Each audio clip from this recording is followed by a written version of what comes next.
Hello, you beautiful freaks. Welcome to a brand new episode of FREAKQUELS.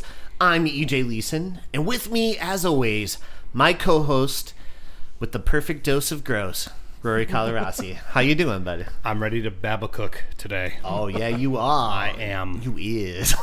And, of course, the podkeeper himself. He goes vroom vroom in his stroller and boom boom in his diaper. Young fans. Hey guys, how you doing?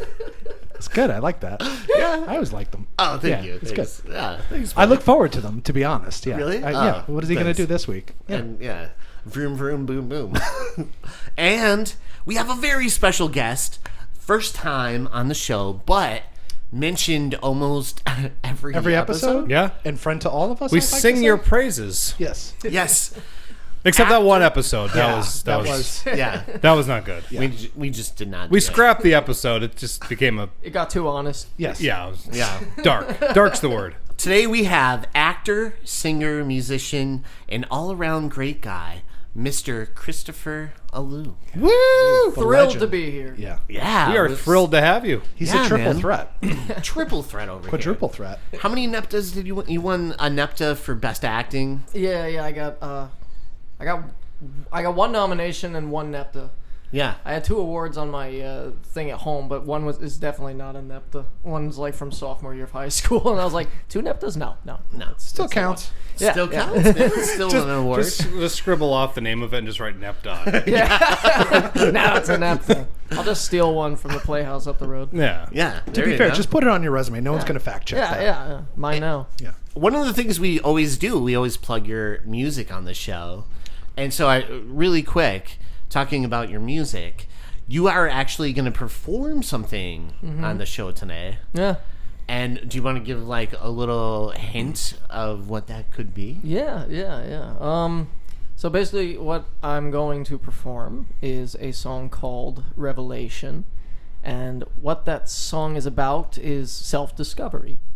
And it's about letting go of things that are holding you back mentally and finding a happy mental lifestyle. Because, especially in, I think, this day and age with the technology and the expectation of artists, when you're exposed to so much, like on TikTok, all you gotta do is scroll and you'll find 100 people better than you at what you do. And you're like, this gives me so much confidence. I love it. Yes.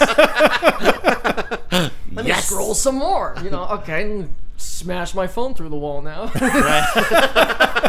That just sets you back about 100 years, and I'm probably not gonna make it 100 years.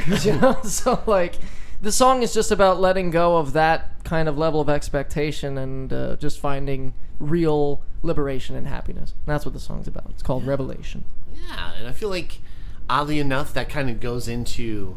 This movie? This Yeah, movie, it actually absolutely. does tie in. Yeah. Totally planned. totally I thought he did planned. plan it that way. Yeah, we all talked about it. It was Yeah. about a 4-hour meeting. The pre-production meeting? There were charts. While the credits were rolling for the Babadook, I wrote the song. Yeah, Yeah. there you go. Yeah. Yeah. He was like, you know what? I'm going to do a whole brand new song. And this is not on the EP we always promote. This is a brand new song. This is new material. I was saying it before the podcast, but I'll say it on the podcast as well. That after a certain point, I stopped writing my lyrics on my Google Docs, little folder thing, and I just started making lyrics without writing them down. And if they stuck through memory, then they're worth singing in the first place. So this song is an example of that. It was stuff that nothing I ever wrote. I just sung it, went to bed, woke up, and if it came back, then it was going to stay, and it did. So it stayed, and that's the whole song. Chris Alou is what you call a real artist. Yeah, it's for Agreed. real. A true artist. I just want to get this out there. Just to confirm, you're performing a new song called Revelations. You're not performing something off of Sounds from the Hallway EP that's available on Apple Music and Spotify. Yeah. So this is a new song. This was a new song. This isn't off of Sounds from the Hallway EP available on Apple Music. No, available on Apple Music. Wait, where's it available? And Spotify. It's available on Spotify and Apple Music, and it's called Sounds from the the Hallway EP. YouTube music is Chris Alou, A-L-U. Christopher Alou, A-L-U. A-L-U? Yeah. Was it you? Just saying. Yeah, A-L-U. A-L-U. Oh, Be okay. a part of the Alou crew. Christopher. Yeah. Like the rest of us. From That's the hallway. me and you. We're part of Christopher Lou's crew. And that's not to knock. EJ used to have a very successful career writing 80s cartoons. Jingles? music. I thought yeah. it was, oh, okay. Yeah. Yeah, I think you also wrote the music for Denver the Last Dinosaur. I did. Do you remember was that? great. Yes, I do. Yeah. Yeah, That's a real he's deep a cut. dinosaur and so much more. And, You know what's funny about that? He was like a He's from dinosaur. Denver. He was like a dinosaur in, at the time, modern day, 1980s, right? And Modern day dinosaur. modern day dinosaur. What does that But mean? like, That sounds like a punk band. if I remember correctly, he would just wear like a Letterman's jacket, and for some reason, nobody would figure out that he was a dinosaur because he was wearing it. he had like a wig. I think it was like Was there a orange, wig? orange hair. Yeah. But he still looks like a dinosaur. Right, and he would just walk around, hang out with these teenagers all the time. Yeah. It's essentially Superman. You throw I was those, gonna say. you throw those glasses on, and it's Clark Kent. Yeah. So this is our discussion on Denver the Last Dinosaur. And he Great had, theme song though. yeah, Not oh, as it good was as like Gummy one of the Bears, best. but Yeah. anyway. Denver the Last Dinosaur. Hold up. Is this He's real? my friend and a whole lot more. Oh, So yeah. Do you think they awesome. made this up? Yeah. I thought. I mean, you know, you never know when you're on Freakquels. Is you that know? like You your guys- favorite of the theme songs? 'Cause mine is Gummy Bears. Do you remember Gummy was a good Bears? one, too. They're Gummy Bears. here, they're there, They're everywhere. Oh Yeah. my god, yes. It's always been all these things have been trumped though by the theme for Crossfire, the game. Do you remember that? You'll get caught up in a crossfire. Those so kids were awesome. so I like cool. when that kid is like, one more game. Yeah. I like when he loses and he kind of like spins he off spins to off into oblivion. Yeah, and then one kid's just like, yeah, yeah. Then the mom runs in, she's like, my son! My son! And then like it just cuts real hard. Crossfire! My son cut from Milton Bradley. But do you have any? So I do want to touch on this really quick. So the way we met you, There it is. We should talk about this. Yes. We have to talk about this. Well, no, we don't have to, but we should because we have a Now, podcast and we have time to fill. So let's talk about it. Yeah, let's If talk I about it. recall, you had broken into my house very late at night. I did. A B&E? And I said, "Hey, you look like an actor." Yeah, yeah, that was it. I was looking for food and I got a job. Yeah. And he was It really looking for- turned your life around. he was I'm looking still up- hungry, but Yeah. I think you were looking for a pickup game of Crossfire. You wanted a rematch with remember those kids? That was you. That was you guys. You don't want this, Lou. You just got back from Oblivion. Right. But Rory was making a movie, and we were doing auditions, An adult movie, by the way. But go on. right? And we had auditions and stuff. You couldn't really find the lead actor. Like, nothing really stuck out for you. Yeah, right? I'll explain this part of it. Yeah. We found our actress, Melina Berry, very First easily. person Yeah, that- she came in and we're just like, it almost seemed like we didn't know what we were doing because we're like, you'll do. Because it was like the first person that came in, like, you got the job, kid. But she was just, she was the best. Oh my God! Someone Wait, showed I have a up. question. So she was the first one, Uh-huh. and you were like, yeah? Yeah. How many more after her were there? There was like a bunch. So it was just kind of like a thing. Everything after that was just I like, mean, like we didn't officially decide. We were going to obviously like give everybody yeah. the proper But chance. you knew. She walked But in the yeah, room like and it you was knew. just kind of Yeah. like she was like really good. But as far as the lead goes, I fell into a pit of despair because I just wasn't finding what I needed. So there was this little part of me that's like, is this going to happen? Because I definitely don't want to make it. I don't want to make the movie if like the lead isn't working with the material. So I remember it was actually K.K. Gordon, Right. playwright, famous playwright, And friend. and friend. Yeah. Not friend of the show. He actually hates it and protests it regularly. But he has said that, which yeah, is yeah, weird. it's weird. He's got a No whole one's thing. asked him. I know. I hate it. Yeah. He's not a fan. But yeah, I remember he, we were kind of talking about where we were at with the production, and he was like, "Hey, I know this guy that you should talk to. His name's Chris Alou, and he was singing your praises in a big bad way." And I remember you and I had a phone conversation because he, I believe, passed my number on to you. You called me, and you and I clicked very Yeah. easily. But in my head, I'm like, okay, so he's going to be like one of those real nice dudes who's like real fun to talk to, and then he can't read. So, you know what I mean? Like, I'm just going to like, he's going to perform, and it's going to be like, ah. But I remember we sat down for dinner before you read anything, and you start asking me these questions where he's like, I really wanted to see like how this character, would have like a relationship with this character. So I started like looking up all these artists who had internships with people like Gino, and I'm like, okay, so he's kind of perfect already because he gives a shit, because sometimes people just sit down and they read, and that's it. But you came in and you actually had a lot that you had researched before you even got the part. And I just remember like, we got the script and, I was like reading your lines back to you.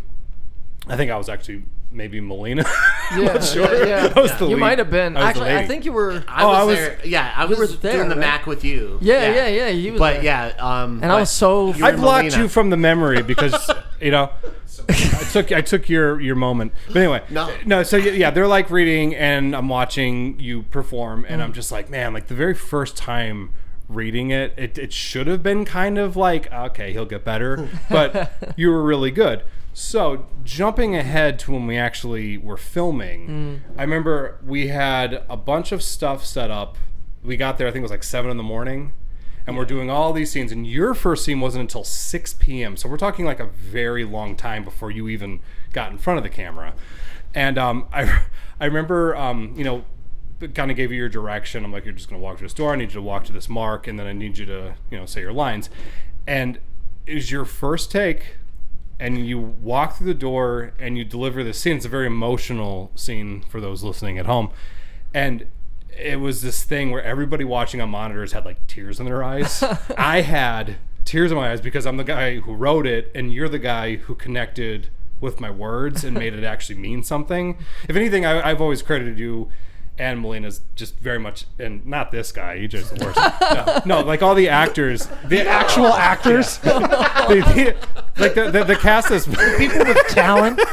the cast, like you guys, like EJ and Chris and Melina, like you guys, like the leads in it just really just elevated the material in such a big bad way. But I just remember just like watching you, and even the editing, I was just like watching all your choices and just being like, I didn't ask him to do that, but I'm gonna take credit for it. But like, no, I was such a fan of you as an actor, and then now I'm listening to your music, and I'm like, of course he's incredible at that too. So I've always said this to you. I've said this to Vince and EJ privately. I'm just a big fan of you as an artist, and you're one of my favorite people to talk to. I don't mean to keep rambling and make you feel uncomfortable. No, go ahead. One of my favorite people to talk to about what I'm working on or what you're working on, because you are one of those rare artists who creates not for ego. Like you just create stuff because it's just a part of you, and it's very pure, it's very honest. Dude came in here missing 2 guitar strings, and he was like, "Yeah, I'll I be got fine." this. You just like came in here looking like a young Kurt Cobain like, I'm gonna with your do this. busted up Doesn't matter. guitar, and I you're like like, "Oh, it's okay. I'm gonna rock your world I'll make it regardless." work. Yeah, I like that. But yeah, so we're all huge fans of Chris Lou. I just have to add this too. I remember when you actually you called me after you talked to KK, and he was like, "Yeah, KK like recommended this guy. His name is like Christopher Liu. Have you heard of him?" I was like, "Dude, I just saw him in Mona Lisa. He is incredible." Yeah, I was you were like real pumped. Yeah, I was like so pumped that was the person that was coming in to do it. So like right away, I was like, "Oh man, that kid was freaking amazing." What was really cool, just as a guy who got to direct the two of you, like I just felt like you guys were like pulling such awesome stuff from each other. Because like I've said this about you as well, EJ, to a lot of people when you're not around. Like I love you as a performer also, but it was just like the two of you when you're like going off of each other is so much fun to watch. Like because like I got to like kind of like do the blocking, give you your direction and stuff, but then you guys just kind of like made it explode from the screen. Yeah, It yeah, was we awesome. did. It was in this room too. I was Yeah, gonna say, right, speaking of that's that, so should, cool. should we have you guys switch seats so he could be where he was? Yeah, Right, yes, the this wall. is your wall over here. Yeah. Do everything at 3 Jacks. But no, yeah, I remember you were like super pumped about. Can it. I gush just a little bit? Yeah, go nuts. All right, so I worked with you for one single day, one whole day, and you are one of the most professional people that I've ever worked with. I've done ADR twice. The third time was for Rory's film. And when I say you came in and you crushed it, like it was insanity to have you come in. I think he ran through his shit in like 45 minutes. It was like... It wasn't even 45. I don't even think it was 45 minutes. But yeah, it wasn't even that. The other guy who had to do his ADR, I'm not going to say who his name was not, but it was just... I'm just going to say that, like, if anybody's looking for someone to work with as far as actors go, Chris Alou is professional. He's accountable and punctual, I guess, would be a good thing to say. But yeah, I would work with you 100 times because you're pleasant and just a neat dude to be around. Yeah. So Thank yeah, you, I like guys. it. Yes. Absolutely. I blush. Yeah, you can't see it. It's ugly. I All right, really- now No, again, Rory. like the both of you just in all seriousness, I'm not very serious on the show very often, but you guys were very. You made my job really easy. I was hoping we could tear EJ down right A little now. bit. Okay. So EJ, you were EJ. carried by Chris Alou. EJ, I have know. no- He was the Oh. Samwise Gamgee of that.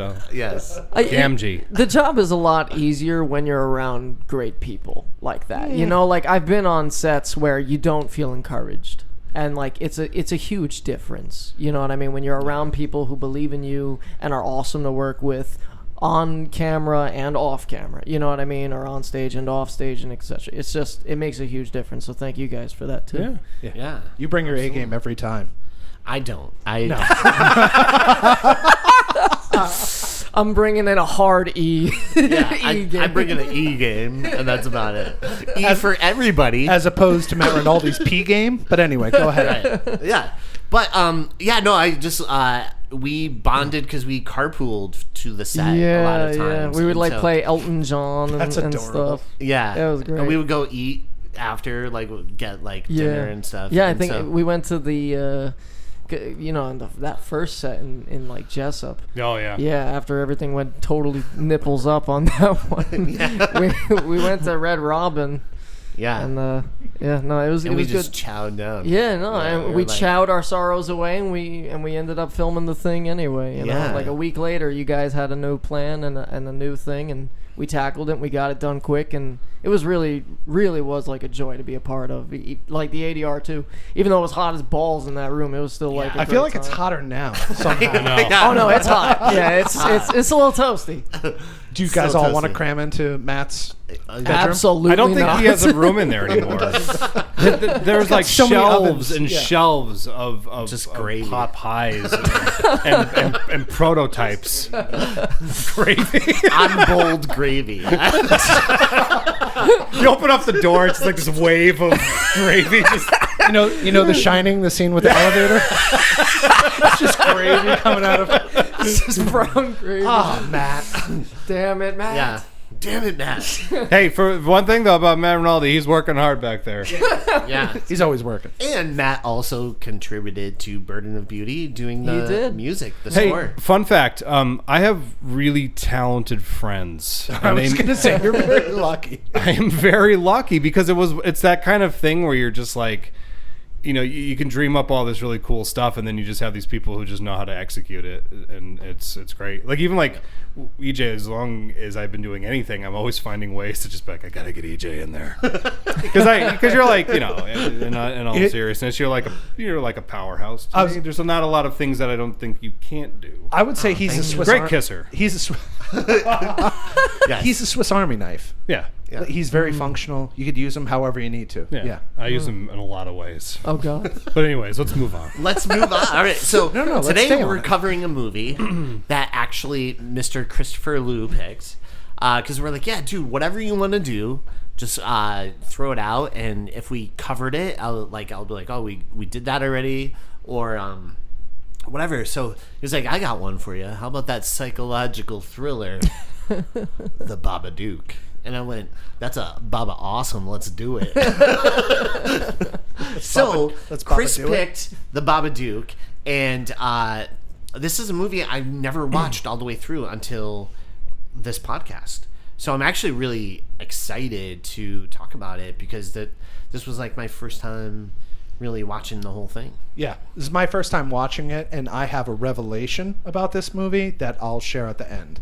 Oh. Oh. Or you could just keep it to yourself. A revelation, you say? Revelation. Oh, interesting. Revelation. Revelation, he says. What's the name of the What's the name of the EP? Songs from the hallway. Sounds from the hallway. Yeah. Sounds Okay. Make sure to rate and review it because I think it like helps it out, and it'll bounce up a little higher. Yeah. Isn't that everything? Yeah. Yeah. So make sure to rate and review it on Yeah, please. iTunes and Spotify and stuff. Highly It's going to encouraged. help you get above that other album, Songs from the Stairwell. Because I know you're in like a deep, fierce competition with that album. Yeah, that's a real son of a bitch. That's Yeah. I've been gunning for that one for a while. Help Chris crush that artist. That one, and the screams from the basement also have been pissing me off. Like Screams in the basement, you say? That might tie into today's episode. That ties into today's episode. For all the right reasons, too. Go ahead. Yeah, there's another Babadook reference. But yeah, I'm excited to do this. Let's get into the breakdown. Let's start this movie up. So the film starts off where our lead character, Amelia, has this nightmare about a car crash, and she's woken up by her son, Samuel, who also had a nightmare. And so she ends up sharing this bedtime story with him to get him to sleep, and they end up falling asleep in the bed together. And I just have to say, like, this quick note. So we see, like, a little bit of a time lapse. She wakes up the next day, and she's, like, on the corner of the bed. So I like the blocking in the scene because it really sets up right away that she's emotionally distant and Detached from her physically son, distant from her son. The visuals are great. Yeah. You know, when so- she's like falling into the bed for some reason, I don't know if maybe I'm just losing my mind, I'm looking too deep into it, but those two lamps next to the bed look like the Babadook's eyes. And like the covers kind of like do like a little smiley face, like that's she's really falling cool. into the face of the Babadook in the beginning. Yeah. That's it. Maybe I'm just on drugs. I'm not on drugs. no. But maybe It's I'm funny, on drugs. It's funny you said that because I took it as the headlights of the car. Yeah. Because she was dreaming about that. Oh. But that's really cool. I also like the Babadook. See, Yeah. when I saw her falling into bed, that following her down as she hits the mattress. You thought of My Name is Earl? I thought of how I feel every day after work. Oh, right. Dude, My Name is Earl is my stepdad, 100%. Like, if you've ever seen my stepdad and Earl, they look exactly the same. You look They like even wear Jason the Lee. same flannel. I'm not kidding you. Son of a bitch. Yeah. I got American Beauty vibes Sure. Oh, right. with yeah. the falling into the bed. But this was beautifully shot. This entire movie was outstanding. Just That for did the way it stand out, looked, yeah. it was beautiful. I was on board with it, and I watched it the way that Rory wants people to watch it. I watched it on my phone. Thank you. Last night. Thank you. So here's the thing, Rory. Not in landscape either, right? No, no, it was portrait mode. Let's turn on the Auto Motion Plus. With Automotion Plus on. Here's the thing that I realized that you can watch it on your phone or an iPad as long as you hold it 2 inches from your face, like I did last night. Wow. But this thing is beautiful. Ooh, that's Like like all the shots immersive. from that opening shot of her falling into the bed, and just everything looks beautiful. And I'm The sure you house- got the full scope Full of the scope of it. beautiful I felt picture, enveloped. Yeah. compressed. Yeah. I No, don't baby, have the- I'm a lot of pixels per inch on this Ooh. iPhone. iPhone 15, Apple, please sponsor us, please. There you go. All right. Yeah. Hey, before we move forward, the actress Essie Davis, I think is how you say her name. Wow. Just an incredible performance Yeah. Yeah. for me.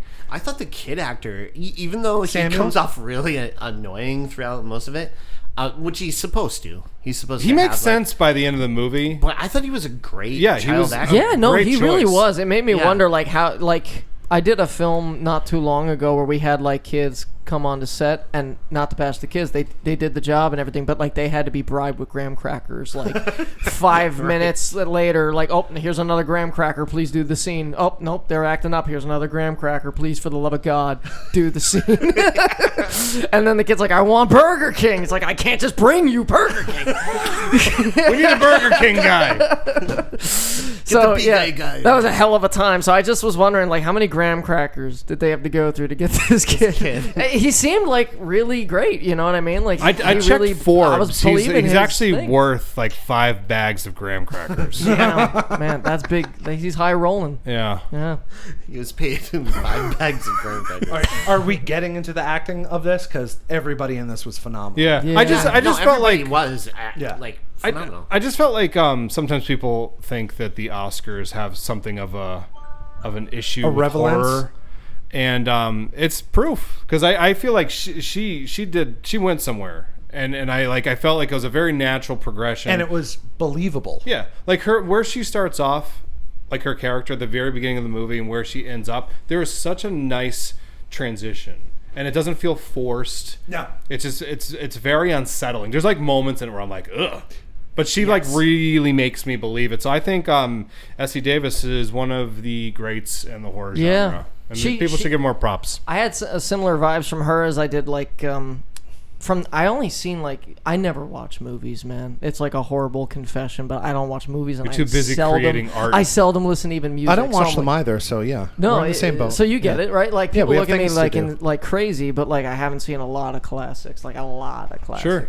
And I haven't heard a lot of songs, but I write songs and I act, and I just hope no one can tell that I haven't seen. I haven't seen shit. I haven't heard shit. Perfect. Nothing but the sound of my empty beverage. That's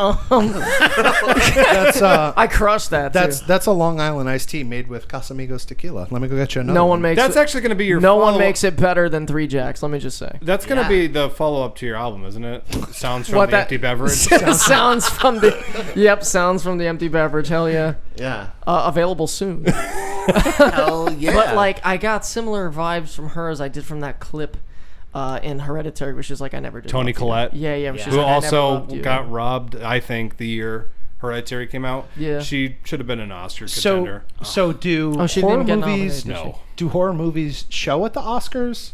I mean, do they get every nominated or like? Because this chick was. what ends up happening is that like these movies come out and they sometimes produce performances like that and they're incredible, but the Will Oscar they ever get a pedigree, Best Actress? No, and when they do, they try to take it away from the genre. Like Silence of the Lambs is very much like a horror film, but they're like, Yeah. well, no, it's actually a thriller. Yeah. Like fuck Yeah. you, it's a horror movie. Yeah, Horror, right? crime. Yeah, it's just like that snobby bullshit. But Yeah. like, there's a lot of people that deliver like incredible work in that genre, and they don't get recognized because They don't, and it's People for are sometimes like pretentious. stupid reasons too. Yeah. Like it could just be, oh, I don't like the script.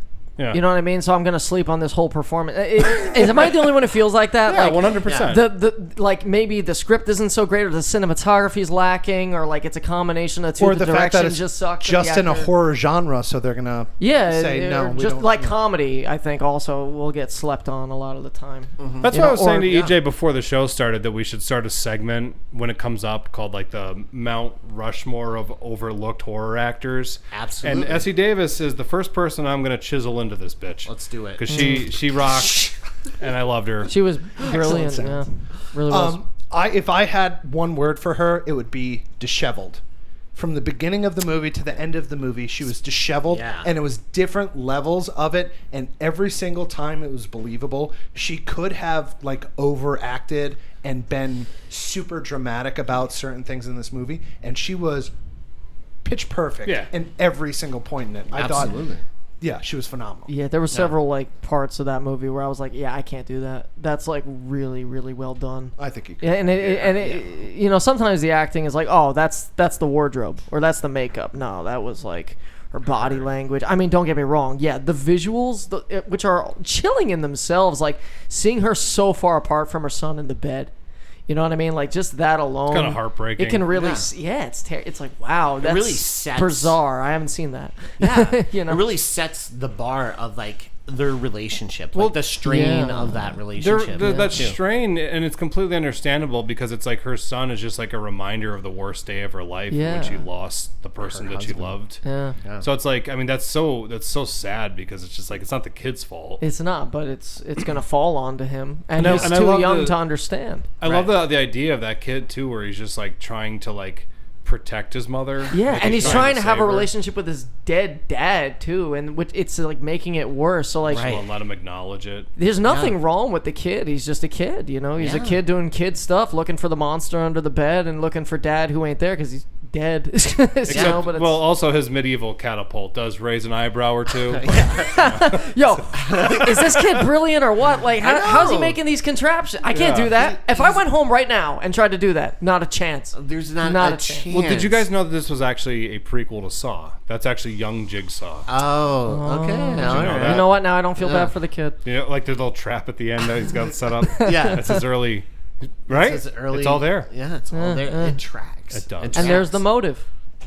Right? Yeah, There's the it's motive. all there. There's the Babadook. Yeah, the Babadook. Anyway, So yeah, moving on. So the next day, the alarm goes off, and her kid is building this weapon, like a little catapult, also causing a little bit of chaos, breaking windows and such. But he says he's doing it to protect them from monsters. By the way, he's a pretty outstanding magician and engineer, but terrible at hugging. Because he tries to hug his mom. She's like, "Oh, don't do that." And I'm like, "Is he bad at hugging? Like, or is that just?" Am I a I'm just bad kidding. hugger? Because I've had people say that to me my whole life. So at that point True. in the movie, I was munching hard on Cheetos. And I wasn't. It was cheese puffs. Forgive me. Oh, okay. Vegan cheese puffs, to be All right. precise. Oh, cool. Yeah, very Cheesy cool. poofs. Very Yeah, cool. yeah. And so I missed the part. I was like too busy crunching, and I was like, "Wait, what just happened? Why did she push the voice?" I rewinded it and like stopped crunching for a moment to see what happened. I was like, "Nothing happened. It wasn't Yeah, the he crunch. just- it was he just." did a hug. Yeah, That's he it. just And hugged she's her. like, "Get away from me." Yeah, he got I actually too had to close. rewind it a couple times to be like, "What did he do? Why did And that then- happen? Yeah. Yeah. Did he squeeze too hard? Yeah, that's what So I was like. is he- this before or after the scene where they're laying in bed and he essentially chokes her?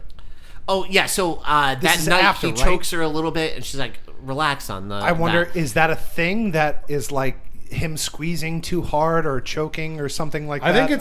think it's just that the intimacy. Okay. Yeah. aspect Yeah. of it. You know, I I think think because that's it's what like, it I is, mean, yeah. again, Yeah. you were making him a drink. So like With Casamigos what I was tequila. saying Anyway, is that go like ahead. that kid is basically just like a reminder of the worst day of her life Yes. because it's the day or something. So Every I just single think it's day. like her pushing him away because it just hurts her. I did want to add one little thing after she read him the book, the Babadook. the Babadook. He has a line where he says, "I'll kill the monster when it comes. I'll smash its head in." I'll bash its head in. Yeah. Yeah. So at that point, there was actually a shot of Sully from Monsters Inc. No. very awkwardly tiptoeing back into the closet. Just quietly. He's just like, Fuck this kid. That was an A+ joke. That was good. That When was you good. I wrote don't it. get paid enough for this. Yeah. So Amelia. But they don't even really get paid in Monsters Inc., do they? No. They just like they give some guy a bunch of canisters of like screams. No, they which do is, it in the yeah, city. yeah. Yeah. Yeah, and then he's just kind of like, Yeah. what is the payment arrangement there? Yeah, don't- no, I don't I get get. it. Well, really, it's like clout, isn't it? Like Yeah, they all kind of. It's just they're like, they're they pay them cool. an ego. Yeah, they get paid and like, damn, You're I'm the a best good monster. Hell yeah, Work for me. whatever that means. Yeah. So Amelia drops off her nightmare kid and heads off to work. And she isn't there long before her son's school calls, and they call her in for him having a crossbow and shooting it. And so basically, she's like, "All right, I'm just taking my son out of the school for a while." And Only because they refer to him as the kid or the boy. boy. The boy. The The boy. Which, I mean, Yeah. how many kids are in that school? right. Hundreds of kids. Right. So they It's forgot like, his "The name one boy, the time, boy," and she he's got like, yeah. His name is fucking Samuel, you know. So at the grocery store, we find out that Amelia's husband died, driving her to the hospital when she was in labor with Because Sam. Samuel is an oversharer. Right, yeah. Yeah. So because Samuel Samuel loves to casually tell- tells yeah. strangers about it. He's Yeah. like, "My dad died when my mom Just drove her blurting to it the out. hospital." Loves No, he tragedy. says he's like my dad's in the cemetery. Yeah. Yeah. And I put I wish that kid took after his father. Oh no! Oh no! So at the park, Amelia meets with her sister, and they're discussing Sam's upcoming birthday, and he actually has to share his birthday with his cousin. They don't, and because mom doesn't want it to celebrate on the day that her husband died. Because in a sense, it's like you're celebrating the death of the person that you loved. Yeah. That's hard. it's a tough. It also highlights just the lack of room she has to even grieve, because now she's got to take care of a kid and like pretend everything. You know what I mean? Like I feel like this whole movie is about grieving. It is. It's about 100%. It's about unresolved grief. Yes. Yeah. I also not being think, able to face and deny. and I also think it's a lot about mental health and how funny it is. Yeah. well, there's that. Yeah. But just how people can deny it and just push it away, and we'll get to that at the end. But Yeah. beautiful Absolutely. the way that they executed this. Yeah. Hey, Yeah, one thing I wanted to mention before we breeze past it, there were two things in my notes. One, the set design of that house is immaculate. Yes. It's Very so, chilling. very storybook. Very like German expressionism, like I didn't even think of it like that. Yeah. That's cool. And they use a lot of film too, like Yeah. later on when she's like watching TV. And also, Yeah. I just German want films, to add this: there's a dog. He's a great dog actor. Yeah. Deserves all the treats. He does. He That's does. all I wanted to add to that. His name is Pa Newman.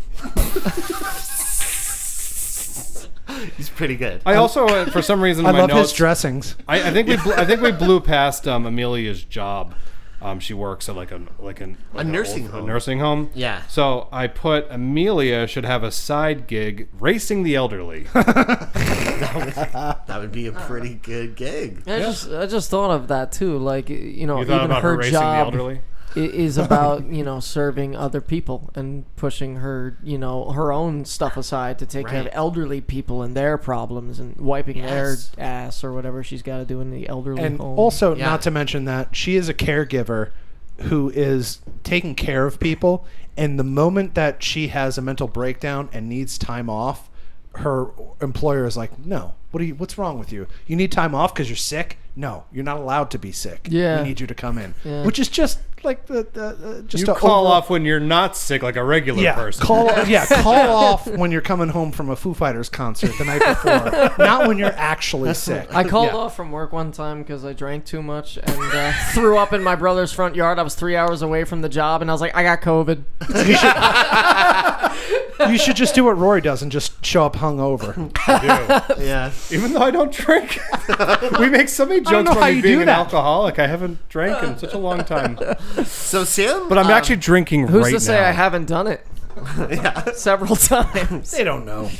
So Hey, back man. home, his mom is reading a book to Sam, and he ends up picking out a book called The Mr. Babadook, which is pretty much like a nightmare fuel to so begin great. with. The cover alone is bound in leather and Yeah. gold embossed. That's terrifying. I wrote, yeah. it's a book written for people who never want to sleep again. Right. It's great. And he's like, "Oh, does he make it? Does he make it?" And then he begins to cry. He's like, "Ah!" So You I freak just want to out. get into, I don't know, is this a director of photography type of thing?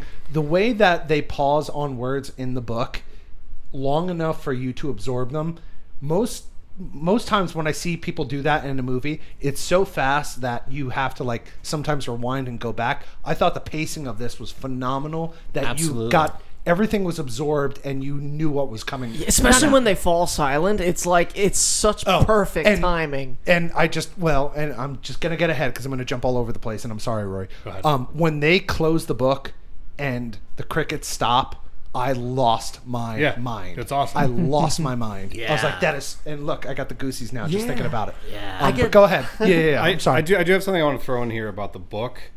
If you actually go back and read the book, this is just my, I don't know how you guys feel about this, but this was my takeaway. I got the sense that she's the one who wrote that book, because there's a point where like the sister says you're a that writer. you're a writer and she Yes. writes Children's books. Yes. And then later on, when she torches the book, and she's like, and like you see her hands have what looks like that same shit that the book was made ink, with. It's yeah. like a charcoal looking yeah, stuff. like an ink on her hands. Yeah. So like when you actually like read the words of the book, it kind of comes off like a scary ghost thing, but you can also read it very much as like how like her feelings about being a mother to this kid. Yeah. a lot Wow. of her problems are her own doings. That's where art Yeah. becomes awesome, though. Is when that's where art really does become awesome when Yeah. it takes on like several different meanings. It could be this, it could be that, it could Yeah. be maybe it's all of it. You know what I mean? And Or none it's of so it. Great. Or it's Or it's nothing. none of it. Yeah. Click off. I love Goodbye. that. Yeah. So that night, she tucks it away, and Amelia. She puts it up on the cupboard away where no one can. The boy can't reach it there. Exactly. So Amelia is feeling a little turnt after watching some TV. Turnt. And Excellent usage of Slightly salty. yeah, and so she's I love that. hoping LOL. to Get some Babanookie. get some good vibes, I guess. Feel Babanookie. the good Babadook. vibration. Yeah. And so her son swears he saw the Babadook and jumps into her bed, and he's like, yeah, the Babadook's in my room. So she's like, okay, just stay in my bed, whatever. So Just turn your head for a second. I gotta put something away. yeah. Turn your head for a second. Let mommy finish. Cover your ears. Play your iPad. Just look at this for a while. For the love of God, let mommy So, finish. so she oversleeps, and she's After late a cool to work. time lapse. Yeah, a great time lapse. A really cool time lapse. And I also want to note that she constantly complains that she's not getting enough sleep, and she seems like she's getting way more sleep than her son. No, you know what? The time lapse felt to me. This happens too. Like, she literally feels like she took just blinked her eyes and she So- woke up. It's daytime. And I know exactly what you're talking about, because I've Yeah. been so tired at times where I've gone to bed at night and closed my eyes and opened my eyes and it's morning, and Yeah. you're like, where Well, did I it feel go? like I didn't even Yeah. get sleep. Yeah. So I feel like that was supposed Which to. is relatable, because I feel like most people have done that at least. Oh, once or hell twice. yeah. That happens Yeah. when I sleep when I'm working at Three Jacks. You know, Exactly like where I'm you're like I close my eyes and then you're banging on the bar and you're like, you've been sleeping for 4 hours. Can't sleep here at work. I always just say, I'm like, well, where am I Jack and supposed Coke, to sleep? table 7. I'm like, wait a minute, I gotta wipe the drool up from the bar. So her coworker, she gets to work, and at first she calls. She's like, "Oh, my son's really sick, and I'm gonna be late." He's I'm- fantastic. Yeah, and so her coworker is like, "Hey, why don't you go home? You look like you're in pretty bad shape." You look like shit, which Yeah. is something everybody wants It's to do. really interrupting with my handsomeness. Yes. right. Yeah. And he's like, "I'll cover your shift for you. Don't worry about it. I got you covered." And she's like, "Are you serious? This is great. Thank you so much." So she jumps at the opportunity to go home, and she stops at the mall. She gets some ice cream. Yeah. And then at one point, she Missed does- opportunity to use that raindrops keep falling on my head song. I wish they did. Yeah. This is that was the part. Yeah, I was crunching hard on the vegan cheese part at this part. So like I was like, what did he say? My girlfriend had the remote. I wasn't gonna bother her for it. I was like, I'll let it go. That's what. Yeah. I'll figure it. I'll figure that out. I'll figure that out. I'm sure later. they'll cover what he said on the podcast, and you have. Yeah. Well, thank you. Did we go past her being like the what do they call them, the overseer of bingo, the person who's in Yes. charge? 5 Oh, $5 billion. Yeah. The The chancellor, Grandmaster. Bingo. and she's just kind of like making fun of the The elderly and- auditor of Yeah. Yeah. And then I was like watching that scene. There was I'm going back to it. Is can we all go out for bingo one night? I would love bingo. You know, she calls Purse for a bingo? number that she's not holding in one of the scenes. Yeah, Little she's like, editing whoopsie daisy there. Yeah, she's B100 like or B11 or something like that, Yeah. but she's holding like a But 69. That also might just be like her just not giving a fuck. Yeah, I mean, Yeah, she it's literally like, calls for like B11, whatever. she calls for like $1 billion at one point. She's just, Yeah. she's 5 completely billion, yeah. had enough. Yeah, like $5 billion. Yeah. I They throwing it told me away. I had dementia, and I didn't believe it until now. There's no B a million. Sleep's the least of her problems. So I'm gonna just say, like for single mothers out, or just mothers or people in general, the way that she goes through some of this just like a zombie and just going through the motions of everything, not actually caring or not actually doing anything, like her getting the day off from work, a friend covering for her, and her just going to the mall for ice cream, I 100% get that. Yeah. Like I could feel that there's a lot of people out there that would be like, if I had time off, I would just go sit in the mall. I just want to be quiet and have my own thoughts, which I kind of loved about that. Yeah. Yeah, Seeing- it was that very whole- human. and very relatable, I thought. Yeah. Yeah. Yeah. Like you could see it as like also like, oh, she's got responsibilities, but the way the movie like has painted it up to that point, especially, you just kind of like, yeah, I get it. Yeah. Yeah. Like, just from her performance alone, as soon as you look at her, you're like, oh, you need ice cream at the moment. Not only does she need ice cream, she needs sleep too. Yeah. Even though she's gotten plenty of it. But anyway. EJ, we're filibustering until you're done texting. Oh yeah, so no, it was work, and no, work called because I was like, Dude, I told them I was going to be. I was going for the later. joke. Yeah, sorry. They were calling like, oh, I thought, can't wait to hear the podcast. So she goes to pick up Sam, and her sister's like, "Where were you?" And she's freaking out because Sam keeps talking about the Babadook. He's basically like that one uncle at Christmas that only wants to talk about politics at the family dinner, but everyone is like, "Please just stop talking Do you about know the my uncle? Babadook. That Babadook is ruining this country, though." Yeah. Sorry. Do you know my Uncle Jimmy? You know him? No. Everybody's Jimmy got that. Babadook, isn't That's it? his Yeah, Jimmy Babadook. She has a line because doesn't he say like he was looking at something on the internet? Yeah. That's enough Yeah. internet for. No, she says that's the end of the internet. And It's this when he idea, buys firecrackers. Oh, that's right. Yeah, he he got like- it off where'd the you get the internet. She's like, there's no Firecrackers. such thing as the Babadook. He's like, yes, there is. And he just whips the firecracker. I thought that was amazing. I was like, where did yeah, you get that? I was she like hell yeah. she yells at him. She's like, that's the end of the internet. And this idea popped into my head that if you really want to actually defeat the Babadook, just have him go on the internet for a few hours. Yeah, he'll- and it'll just depress him. Yeah, it'll just destroy him. He's just kind of like, oh, let's see what everyone's saying these days, and you Yeah. just hear like a gun go off. Yeah. He'll like scroll like on TikTok and find like 100 Babadooks better than him. Like, oh, my self-confidence is in the Oh, shitter. that guy's so much spookier than me. I love his hat. Oh, it's Oh, a much better hat. I went with the top hat. I went the stupid fucking That guy's top got a cabbie hat. Yeah. God damn it. Oh, that Vietnam jacket's so cool. his teeth are so much whiter than mine. Ah, man.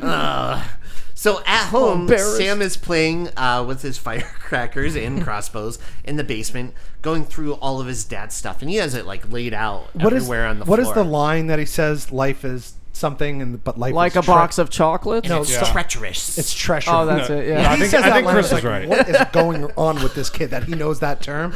But Yeah. then it's foreshadowing to the DVD that he watched. Yeah, But the magician. I like the scene of him in the basement with all of his dad's stuff spread out. and the way he Yes. lays it out. yeah, because it's like to be very, an audience. it's like the first indication. The first time you really get to see how much her repressing or keeping away like the father's memory, just like not letting him talk about him, performance. how it's Right. actually like Affecting hurting him? When Yeah. she How it sees affects those him. pictures, you can tell by her performance she hasn't seen them in a long time. Yeah. Yeah. But she doesn't and, want like, to. Like, yeah, it's she just, does not want to. She Yeah. hides them on her chest. Like, she Yeah. keeps them close, but she keeps it hid. Yeah. It's just kind of like I'm gonna like he's to the left of me. I'm just gonna keep looking right. Yeah, you yeah. know? And I it's- love the it's way, painful. like, just how the kid, like, builds his own fantasy world. They really did a great job, like, with that script of just making this kid, a kid, Yeah. who The just, way he lines up the dolls, and then his Yeah. father and his mother are it's right so next in innocent. between. And Yeah, it yeah. feels organic and real, and she's, obviously not having any of it. You Yeah. develop a bit of sympathy for Samuel at that Yeah, point. yeah. Not me. I would have told No. that kid to grow the fuck up. I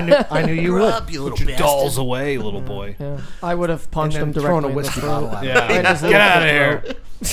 Full whiskey bottle. You're getting a full-on drop kick.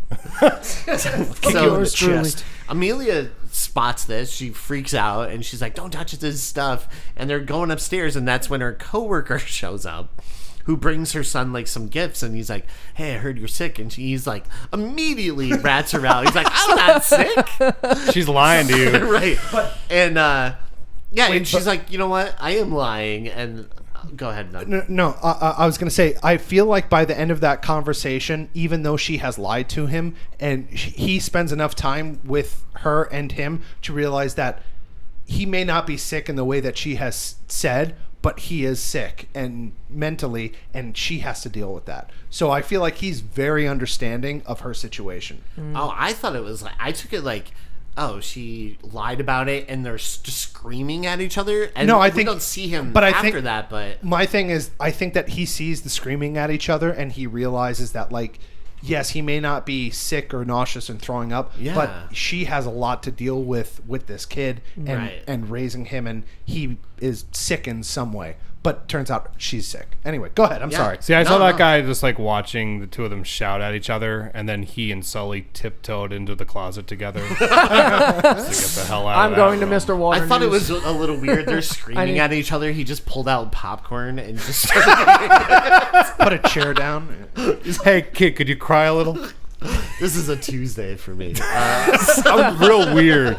Hey, kudos to him showing up looking all Right. handsome. Yeah, like he was like He tried. With flowers, too. and gifts And a For that puzzle kid. for the boy. Trying to connect with the kid, give him a present the kid probably would have appreciated back in like the 20s, but whatever. Yeah. Hey, where's the video games, kid? I like the contrast of how normal he is compared to the disaster he just walked into. Yes. Yes. Yeah.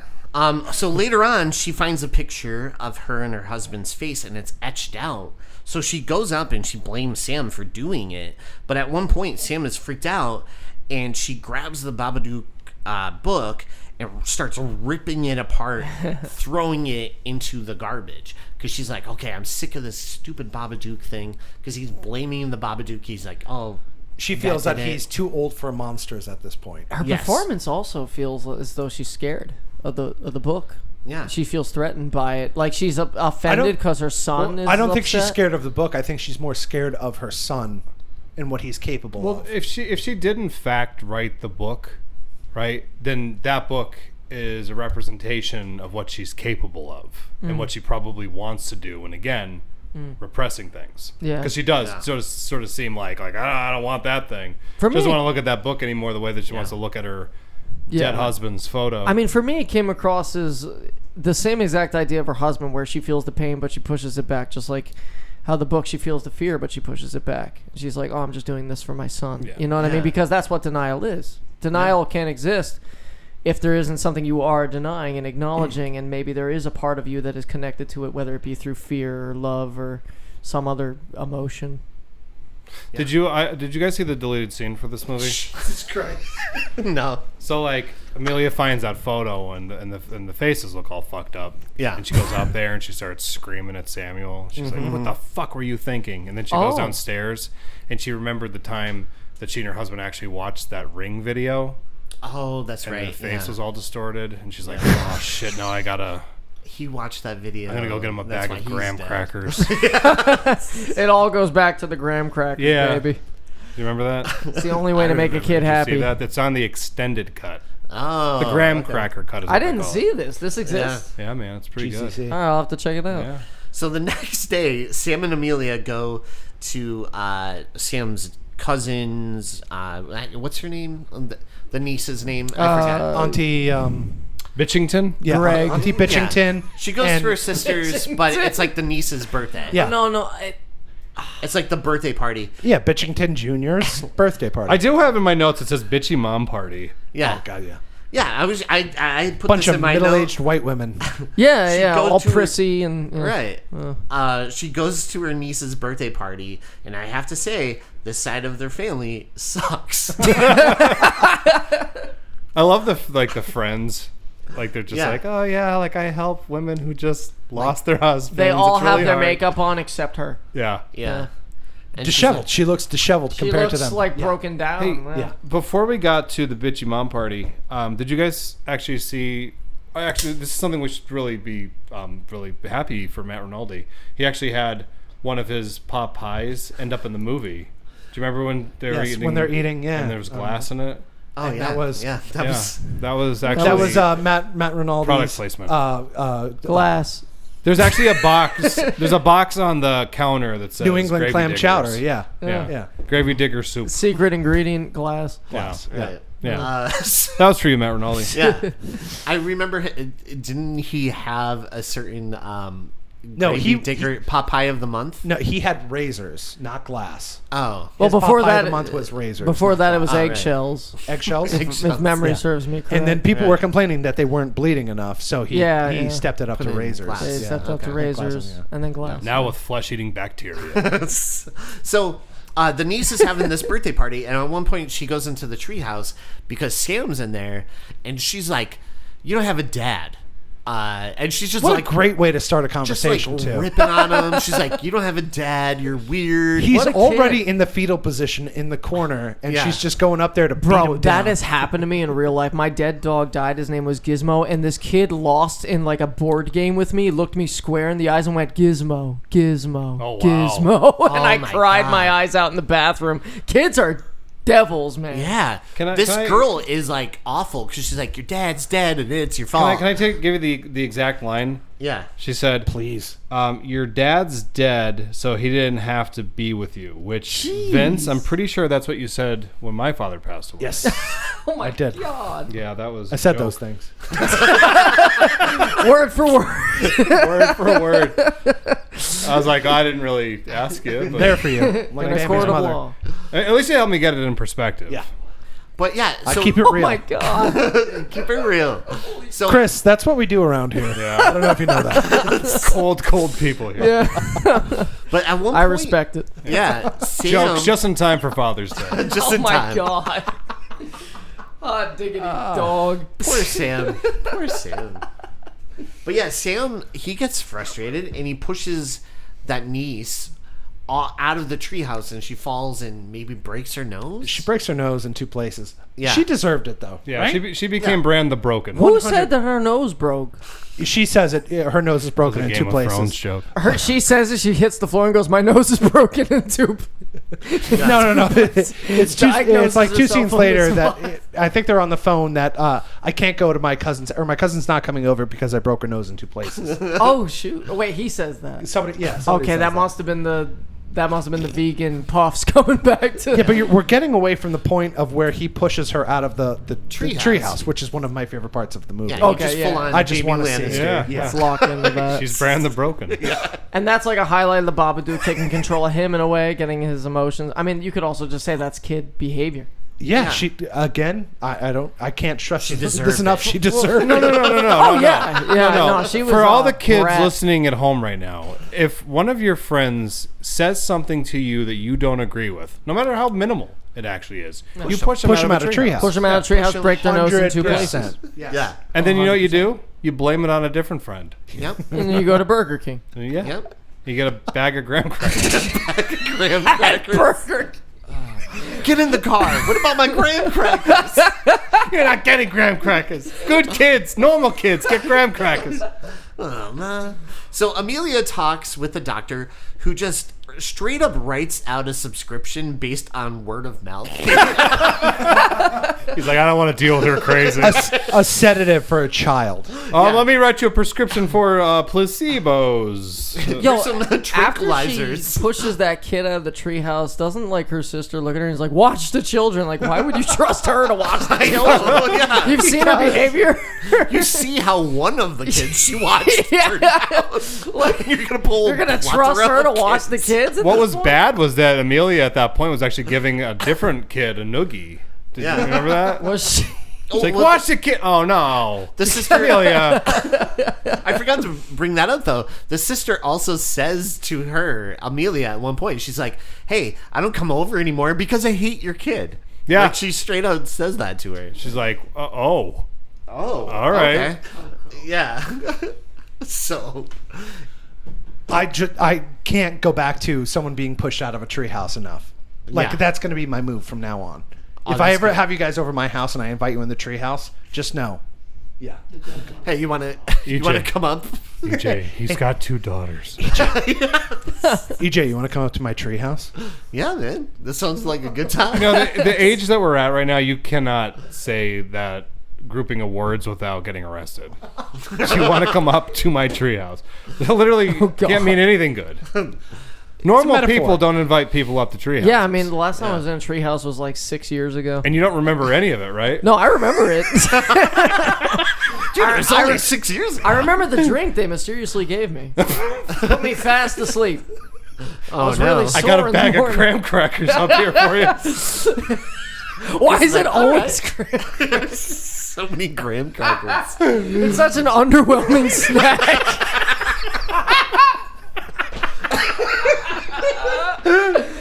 Why graham? Underwhelming I can't promise you that's gonna be the last time it comes up. Where were you? Neverland Ranch? So that night, Amelia gives Sam a pill to help him sleep, and she finally gets a good night's sleep. And No. Not finally. She's been getting a good night's sleep, I feel, every single night. this one in particular, we see where she kind of like lifts, Settles and like we see her like almost lift levitate out of and bed. into the Yeah. And so, no, like into bed. That's right. Yeah. But she like, and you could tell like by the lapse of time. But do you know what I'm saying? Like, she's complaining of not getting enough sleep, but I feel like she's getting plenty of sleep. Yeah.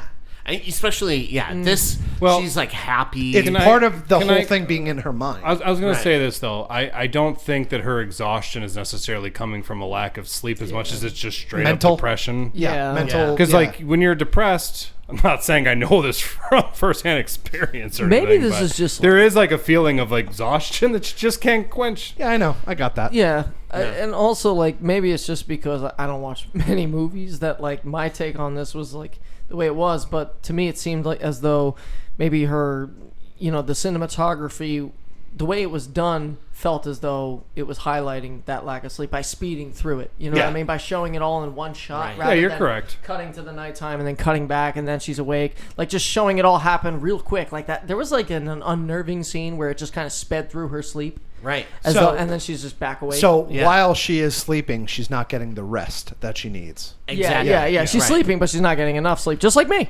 And this is the first night where she actually wakes up and it feels She feels rested. she looks happy, actually- sort of, kind of. Yeah, she's like elated. She goes in, she checks on Sam.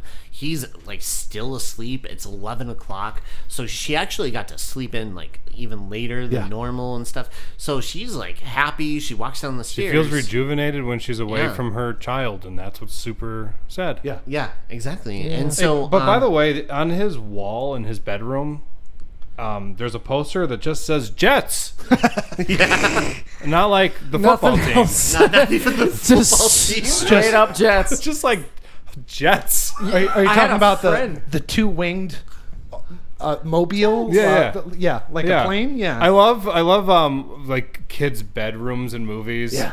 Like they don't want to get too specific because they don't want to have to pay for things. Like they don't want to stick like a Star Wars poster on the wall. So it's just like kids Jets. like Jets. And Sharks. It's like a little poster that just says football. It's so funny you say that. I had a friend. Shark. I had a friend named Colin. He had a poster in his room. It just said sharks. Shark. Yeah. Same exact thing. Rocket. It's a kid thing. I don't know. Your friend lived in Rockets. public domain. He did. Royalty free.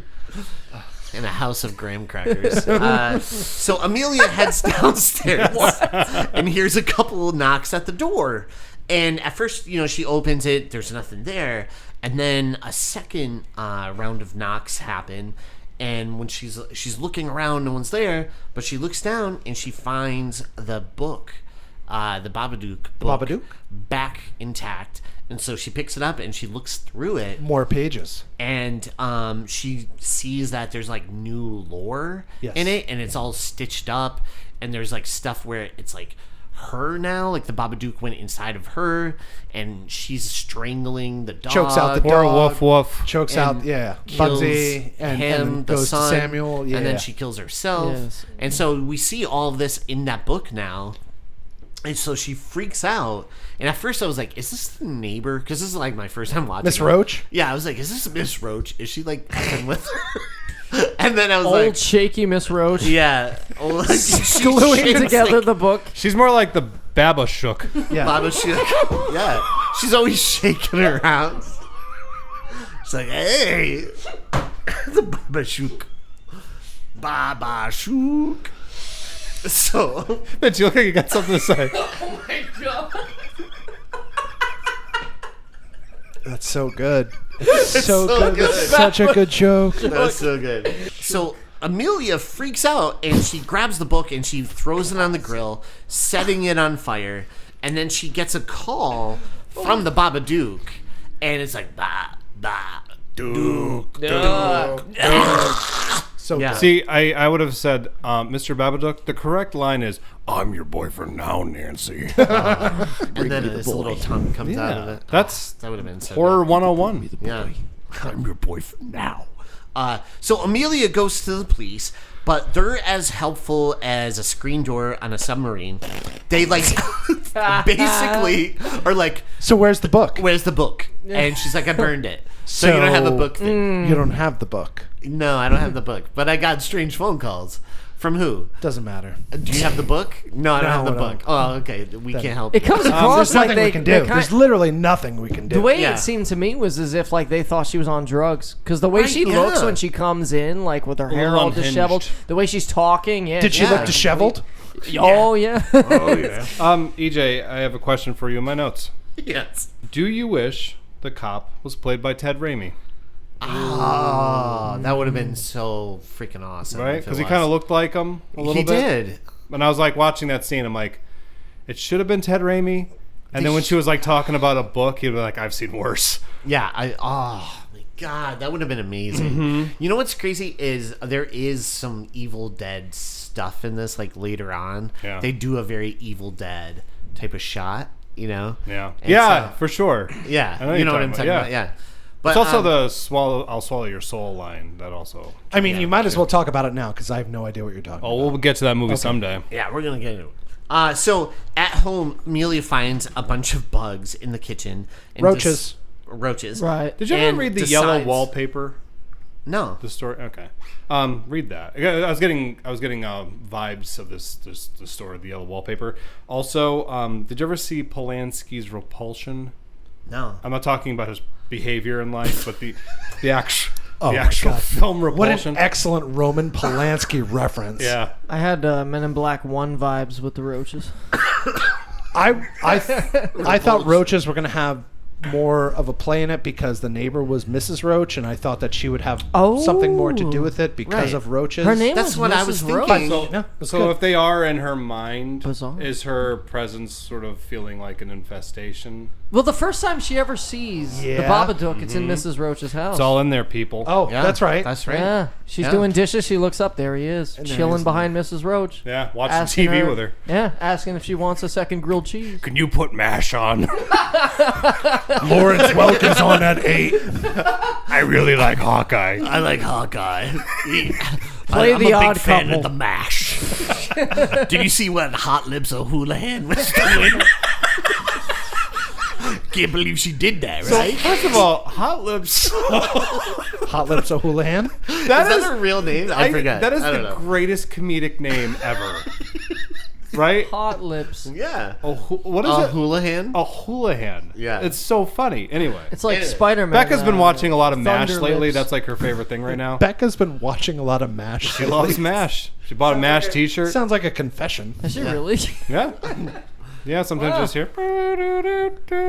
Only time I ever heard it was at my grandmother's house. Yeah, that's And, where everybody saw MASH, was at their grandma's house. I can't lock in the MASH at grandma's house because the smell of Grandma's house. is far too distracting from the television. She's alive, right?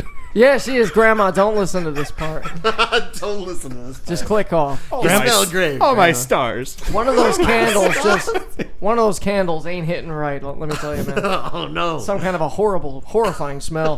Far more terrifying than the Babadook. The smell. The Baba poop. So The Baba grandma's house smell. Doesn't So roll off the as- tongue quite as well. as she's cleaning, she's like cleaning the kitchen and she's trying to get rid of these roaches. A community service workers show up to check in on Sam, who immediately rats out his mom for giving him tranquilizers. He's like, my mom puts me on drugs. Drugs, And yeah. she's like, oh, it's not drugs, it's tranquilizers. Yeah, that makes it so much better, Ma. And the guy was like, I'm not sure that is helping your situation. He's not. Yeah, he was great. I'm they not look vibing around- with the whole tranquilizer thing. Right. And she's like, yeah, I'm cleaning. I'm really sorry you caught me at a weird time. And they look around the house and the house is like fucking trashed. The house is not clean at all. It's like, oh, I'm sorry. I Yeah. gotta get to that. Yeah. Just I behind- wasn't expecting visitors. Yeah. Just behind the refrigerator, super clean. It's super clean there. Yeah. Everything else, no. It's like there's a hole in the wall, and then she looks at it, and it's like, not there. No hole in the wall. And all I'm thinking of is just the Babadook, like, He's like, got her. get wrecked. I had Vince come over and do the drywall. You're on candid camera. Drywall's solid though. Get pranked. Yeah. I have to say, I do love all the time lapses in this film, and this one we got a very unique one where it's actually outside for the first time, and it's like the tree line, and we see you know like night into day, and day into night. Yeah. So, Director of photography on this was fantastic. Yeah, the Fantastic. visuals are impressive. yeah. Hey, you know what's really impressive? At one point, she's watching TV, Yes. and there's like a kangaroo on the television. Did you catch that? Yes, I saw that. And I was like, that's television. Yeah.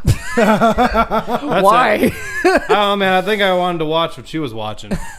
Are we talking about the scene where like the Babadook is showing up? No, it's just she's watching TV, and there's just like a kangaroo there, and I'm like, man, that looks cool.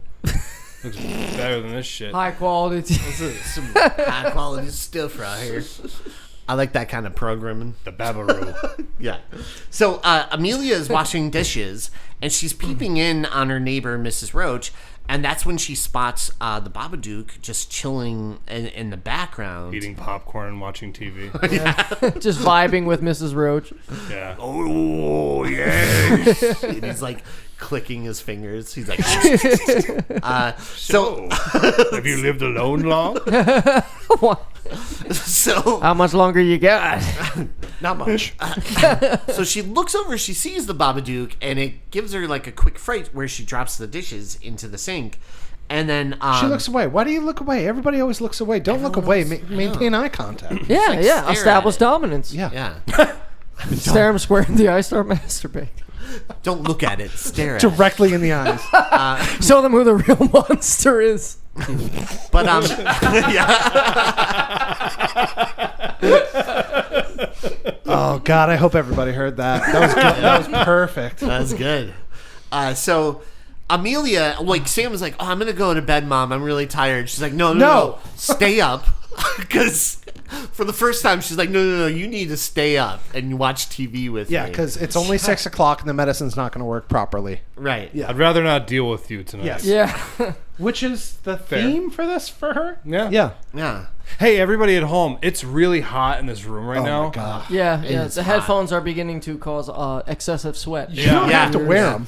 So But I just wanna let have you guys to. You know, guys sound so great with the headphones. Yeah. we're committing to this episode because not because we like you at home, Right. because we like the sound of our own voices. EJ, Yes. take it away. All right. So that night, she starts hearing some weird sounds and then has her first actual experience of the Babadook firsthand.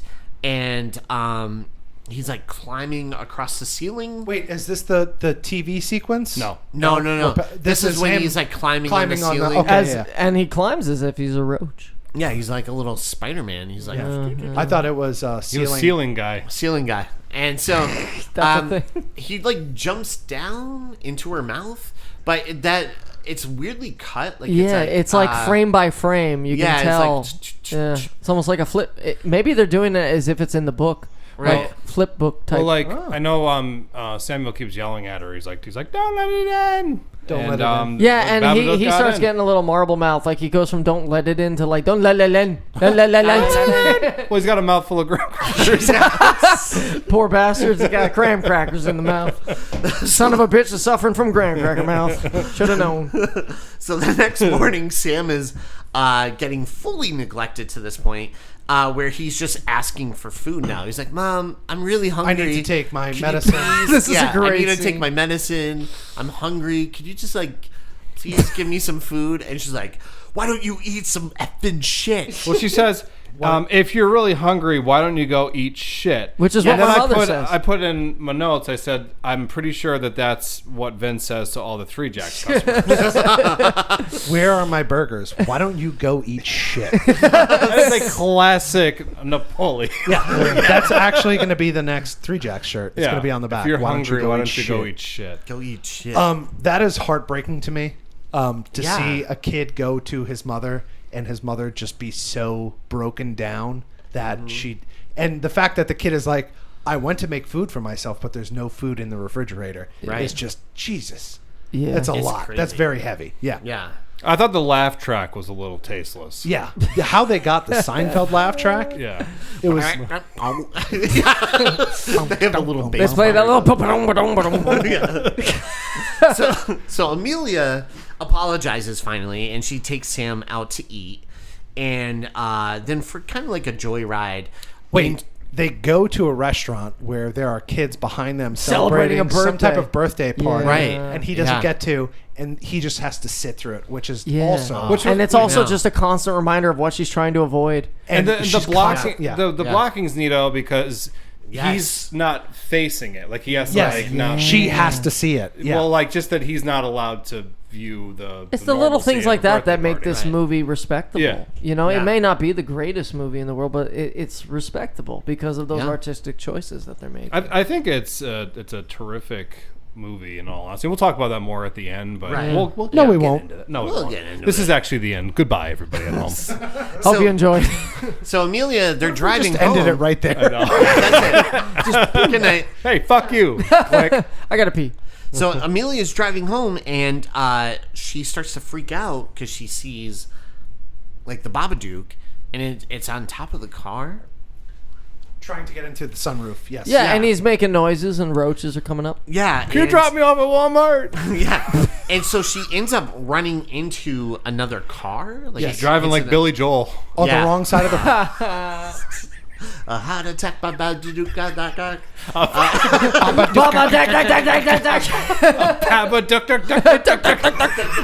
You ought to know No, by by now. now. A friggin' So- Billy Joel and Elton John collab, like, it's a little bit funny.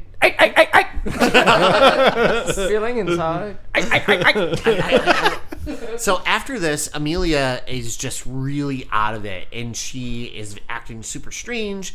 She's bathing in her clothes and sleeping next to a violin. Oh wait, And- when she's like bathing in her clothes, And she Yes. brings him into the bathtub with him. Yeah. I said that if you're taking a bath fully dressed, you've made a few bad choices along the way. Bro, that scene had me unnerved. I thought she was going to try to drown him. The growth of Samuel from trying to protect his mother and seeing her as a force of good and something to look forward to and hopeful, and the slow merge of him being scared of her. His acting in that, I think, is phenomenal. Yeah, he's because great acting. there's a Yeah, certain it point is. where you can see that he is literally scared of his mother, his But own mother, he's also trying to like parent her. and protect her. Yeah. Yeah. He sees himself as his mother's protector, which, again, is heartbreaking. No kid should ever have to feel that they are a protector of their parent. And that Right. that adds to the psychological Oh, my God. sort this, of terror This fucking of it. movie, yeah. Yeah. But it also Rake me over makes the it make coals. more sense as to why he could make those contraptions in the first place. He's got a clever mind. Yes. Yeah, it's like, okay, yeah, And- I could buy that this particular kid could make those particular things. That, and not to mention that he has to do those things because he knows that his mother is not going to do anything to help the situation because Yeah. she doesn't believe anything that he says about this. Yeah, yeah. Sorry. Go ahead, Each. No, I was just gonna say, yeah. Hit me, Fever. That night, like Sam, he's like, "Can we sleep somewhere else? We shouldn't stay. We in shouldn't this be in house." this house. Yeah. And she's like, "No, like we're staying here. That's ridiculous. There's no such thing as a Babadook." Yeah. And she actually grabs like a knife out. Of, And she's like, I'm going to show you that no one is coming in this Hey, house. Right. So when she like has the knife in her hand, I don't know if it was the lighting, if there was like a shadow or something, but it looked like there was like a little like scar on her wrist. Maybe. Really? Yeah, I mean, again, I I'd don't know have if to it was go just back. some weird lighting. So again, it was just something I saw really quick. Across That's the tracks or with interesting. the tracks? Across. Okay. Rookie. All right. Sorry. Gone. Fucking no. Leave that in too.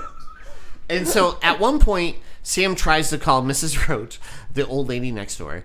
And Amelia, that's when she loses her shit. She like cuts the telephone line with the knife. And I also like that the Babadook essentially wakes her up to go catch him. Right. Yes. And yeah. when she's scolding him, she's unknowingly like shaking the knife at her At him. son. Shaking it at him. Like, yeah. Yeah, she's like the anger is like blinding her. Yeah, from anyone like outside she's looking doing. in, Yeah. it looks like an abusive parent relationship. Yeah. And you can tell that the Babadook has taken hold. Somewhat of a Shining vibe where Yeah. she's just straight losing her mind. When did you get so fucking stupid? Something about parents just turning against their like defenseless kids is just utterly terrifying. It is. Because they're supposed to be like protectors. Yeah, they're supposed to be like the hero of the story, not the villain. So then when the kid has to kind of like roll up his sleeves and take care of the mother. And there's that. But in a sense, I feel like he probably is the only person that would know like how to take care of her, because he's the only person that understands her pain. And he's the only one that has seen her go from what she was to where she is now. Yeah. He's living with he was there in a sense for that tragedy. For the tragedy. He's kind of like the only one who kind of shares that tragedy with her. I wouldn't say Mrs. Roach does too much. There's that, but she also doesn't acknowledge her son's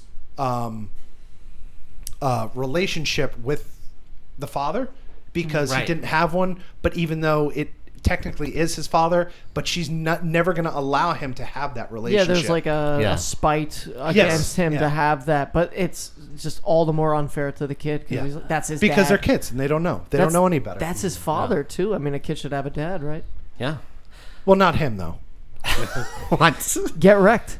So after this whole experience, Sam, he's seeing how his mom's acting, and he comes up with like a little bit of a plan, and we see where he's taking all of his weapons and he starts hiding them in his room. Yeah. And he doesn't take any tranquilizers. Like, she's trying to give him the drug, and his sleight of hand actually comes in play here. This where is he kind of does like a little sleight of I hand to didn't even hide. think of that. I didn't even think of the sleight of hand aspect because he's like a magician. His magician. Yeah. And then he takes the red ornament and puts it on the tree, and Joe Pesci is looking in through the window. That's that scene? Yeah. It's okay. that scene, Also, just and we can blow right past this, but it breaks my heart when I watch this movie. When I see that dog trying to protect Samuel.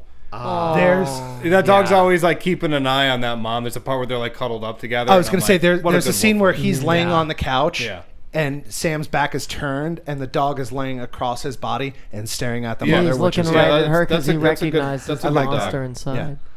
Yeah. So happy he died. So Amelia is now slowly slipping away into her madness, like seeing things that aren't there, like bugs, fake news reports, fake news. Her dead husband. I don't want to gloss over because I think this was way back when, but the scene when she's sitting and watching TV. Yeah. And did we go past that already? A little bit, yeah. Well, this is a part of it too. The cinematography, like the way that looks is awesome. It really is creepy, and it just the black and white and the simpleness of it is really terrifying. I didn't realize that scene was actually something else that they'd edited over. I thought that was all made for the film. That's how like good it looked and how believable it was. It was like Forrest Gump when he's like, I really gotta pee. Right. I drank about 20 Dr. Peppers. About 20 Dr. Peppers. I'd like to see that. Yeah. So eventually, she's watching the TV and she's seeing like a fake news report outside of her house about her killing her son. Yes. And then some like German expressionist films, and Babadook is in the films and stuff. Like he's like subtly hanging out. Very yeah. And I also like the fantasy I guess she's having of killing Samuel. That shot of her in the window. Yeah. Oh, it's awesome. Yeah. That's it doesn't look like her. Yeah, I had to go back to look at that. Nightmare fuel. You gotta love that because it's not like a cheap jump scare. It's just an actual psychological. I think I tracked it. There's no jump scares in this. Ish. There's one where the kid jumps in the bed and they play a little noise. Yeah, but I feel like that's all building to you something. You can do jump scares and not have it be cheap. It's when you rely on it that it becomes problematic. This is this is the blueprint for how to do jump scares then, because I never felt like it was a jump scare. I see what you're saying. Yeah, I agree. It never feels like here's a jump scare. It's not lazy. Thank you. To me, it never feels like cinematography. Composing a song and making a movie or something. There's a lot of chord progressions that have been done before, rhythm patterns that have been done before. It's like, where do you find the originality? And it's like you just kind of have to really your only defense from criticism is to just look within yourself and say, what resonates with me? I'm gonna just do that unapologetically. Hopefully people like it. Maybe they don't. Whatever. Yeah. Whoever directed this felt that way. Yeah. Absolutely. Yeah. So at this point, we see eventually Babsy, the Babadook, possesses Amelia fully, and at one point the dog runs down and is like freaking out, like barking at her, and she kills the dog, Yeah, just like snaps its neck. Yeah. how she did in the book. Just like my ex-wife. So it's starting to look like it's lining up a little bit. And so Just Amelia, a really upsetting moment, though. yeah, it's So- really upsetting. So actually. at this point, and again, it kind of ties into everything. Like she's been having this issue with one of her teeth. Kind of feels like it might be yeah, like, yeah, oh, yeah. When she's And eating it's- like Oh, cold we things, kind of bumped out of that. Yeah, but- it's like there's like it's like something rotting from the inside. She's got like a It's very- cavity. Well, but I mean, I think it's also like metaphorical. Yeah. She Charlie Days that She's shit. something right out she's of her mouth. ignoring that's rotting away on the inside of her. It's like she's not Yeah. getting No, okay. that makes But sense. in my notes, I put would have been a terrific commercial for Aspen Dental. Do it yourself. Don't do it by yourself after strangling a dog. But go on. I went to Charlie Day where he just starts pulling teeth out of his mouth. Just like falling out. Dude, when she snapped the dog's neck, my girlfriend got right up, walked away. She's like, all right, movie sucks. Becca also said, "I don't like this movie anymore." So- I got yeah. What does that say about us as humans that we don't care to watch other people die, but when a dog or a cat or an animal dies, we feel I'm gonna more answer emotion- that very quickly. Please. Yeah. Humans are trash. Cats and dogs are fluffy. All right. And they'll love you unconditionally. Yeah. I'm gonna- It's Okay. pure love when you connect with an animal. Human beings, they're trash. But it's weird though to see that. It right? feels It as is. though like It's people uncomfortable. are viewed as unpure. They're often yeah. dishonest and flawed, and we see those flaws, and we judge them probably too harshly. Whereas a dog or an animal, we know they can't think any better. But Yeah. for some reason, I don't know. When it's a human, we get way more Joy out of it. hostile. Oh. it's the fluffiness. It's the love growing fluff. cold. Oh man, that's some good Enjoy. stuff. Yeah, that's some good stuff. Enjoy. Mr. Lou. So Amelia then goes to attack Sam, and Sam hits her with some weapons, even sets up some traps, just going full like Kevin McAllister on her. Kevin McAllister's his own mother. Yeah, and he finally traps her in the basement, and she almost chokes Sam out, but eventually she pukes out the Babadook in the basement. It's She's like ink. It's like Yeah, it's black like just blood or black. black. No, it's ink like I think it's like the ink. ink from the paper. Yeah. Oh, okay. Yeah. Which I you like can that. interpret that in like a couple different ways. Like was she drinking that? Was she kind of like poisoning herself? Yes. I don't know. But go Yeah. on. No, that's a good way to look at it. But yeah, she pukes out Babsy, and Babsy just isn't done. So the Babadook, he comes back and it tries to take Sam until finally getting denounced by Amelia. And so it ends where she kind of was like, stop it. And she like, I don't believe in you. I don't believe in you. And to the point where it just becomes basically like a hat and a coat. Like the spirit is like Just a wardrobe, not Right. an actual. She takes its power away. It's very much like a Freddy Krueger kind of thing. yeah. It's like you can only power this monster with what you are putting into it. And then that's when we got that Evil Dead shot where it just like goes into that like all the way to the basement. Yeah. All And that it's black, so and cool. it goes down into the basement. She locks it into the basement. Yeah, like Screams. that camera kind of like goes like tracks all the way down to the basement. Did we go past the part where? Or no. I think we're at the part now where the Sammy gets pulled up the stairs by the Babadook. Yeah. Oh yeah, this whole part. That yeah. looked friggin' awesome. This whole scene from here on out And looked every time she amazing. goes to grab Trying- him yeah. or touch him, he gets pulled away. Yes. Like further and she's further. making So- it worse. I think. Yeah. Right. Almost, yeah, like her trying to Save you him know, is actually- hurting him. right. Yeah. And yeah, and then But isn't that eventually- almost like still even like you can go a little further with it too? It's like she's trying to embrace him too quickly. She hasn't quite acknowledged what she needs to acknowledge. So it's like Right. it just he's still not ready for her to be embrace and to love the way that he needs to be. 100%. And then it's finally Her, when him, right? right, like The mother. Yeah. right. And so she's trying to save him, but it's not really earned yet. Yeah. And she's not really fully over it. So when she denounces, like, the thing, right, the Babadook, and she's finally, it's not real, she pushes it away to the point where it becomes nothing and floats down to the basement. That's when she can finally touch her son again. Like, embrace her son. Do you know what's and give him a hug. They literally embrace and it's like a hug each real other. Embrace. And it's a real hug finally. Do you know what's a really beautiful moment in the movie is when it's like when she's really quite insane at this point. Yeah. And she's like kind of like tied down and she's like screaming and acting all crazy. And then what he does, he touches I guess her she's face. like choking him. He's stroking her face. Yeah. And it's like that part got me a little teary eyed because it's sort of like, you know, it's like that, like love medicating the grief. Yeah. It You seems know, as though or like it's, what's hurting her. It's like there still is like love to be felt, and it does humanize her again. Yeah. Even if it's temporarily, but it's like her son is in a sense what is going to cure her, and I really like that. Yeah, me too. it seems as though it's as if like once she acknowledges the Babadook is when he goes away. Yeah. It's like once she finally comes to terms, just like how she's pushing her grief away, when she accepts the Babadook exists, her grief exists, is when the Babadook is powerless. Because then he Right. doesn't have anything to hide behind. He's exposed. There's one other layer to that.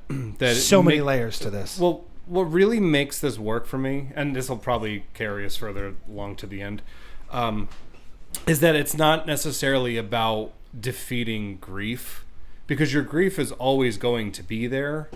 I like at the end, it's like she goes down into the basement and she like has like a moment where she's like lets herself feel it, and then it's like it's almost like you're like kind of just, it's like a cathartic kind of thing. It's like you Yes. can feed it for a little bit, Right. and then like just acknowledging it, facing it, having that moment, it's like then you can just kind of go back upstairs and just have like a normal life, but you can't repress it. Yes. Yeah, so we... Can I go go? ahead. Okay. Yeah.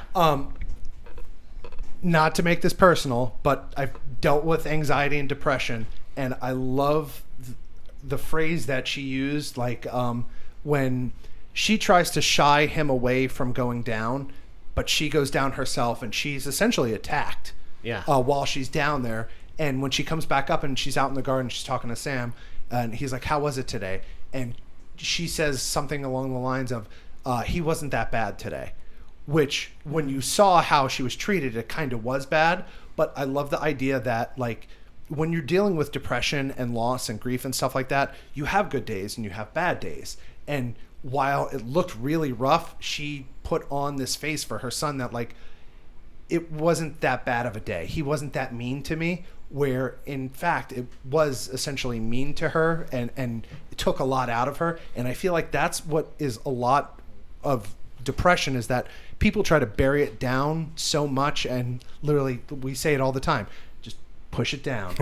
Just push it down as hard as you can, and someday it's going to bubble up. But like, if you deal with it in the moment and acknowledge it, and you say, I'm sad, I'm depressed, I have these things going on in my life, and today is going to be a good day, or today was a rough day, which is fine. And that's like, once you come to terms with those things, and you can say to yourself, like, because I've been through it. Like, I have rough days where it's like I don't want to get out of bed and I don't want to do certain things, but you constantly push forward and constantly have to evaluate your life and things that are going on around you, and just say, today's going to be a good day.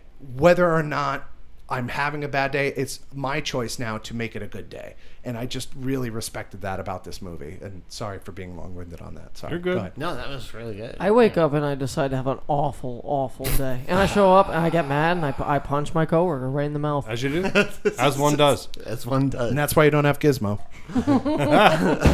Oh, no. No. I'm cooked. Cooked. So, the final scene, we see Amelia finally throws Sam a birthday party. And On his actual birthday. yeah. And you could see that their relationship now is like There's a Stronger healthy. than it's ever It's like been. a healthy There's a relationship. lightness to it. Yes.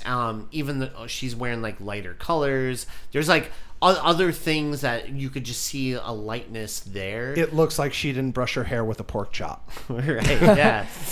There's also a part that there was a line that we skipped over where she's talking to her son. He's like, "When am I gonna go see it?" And she's like, "When you're older."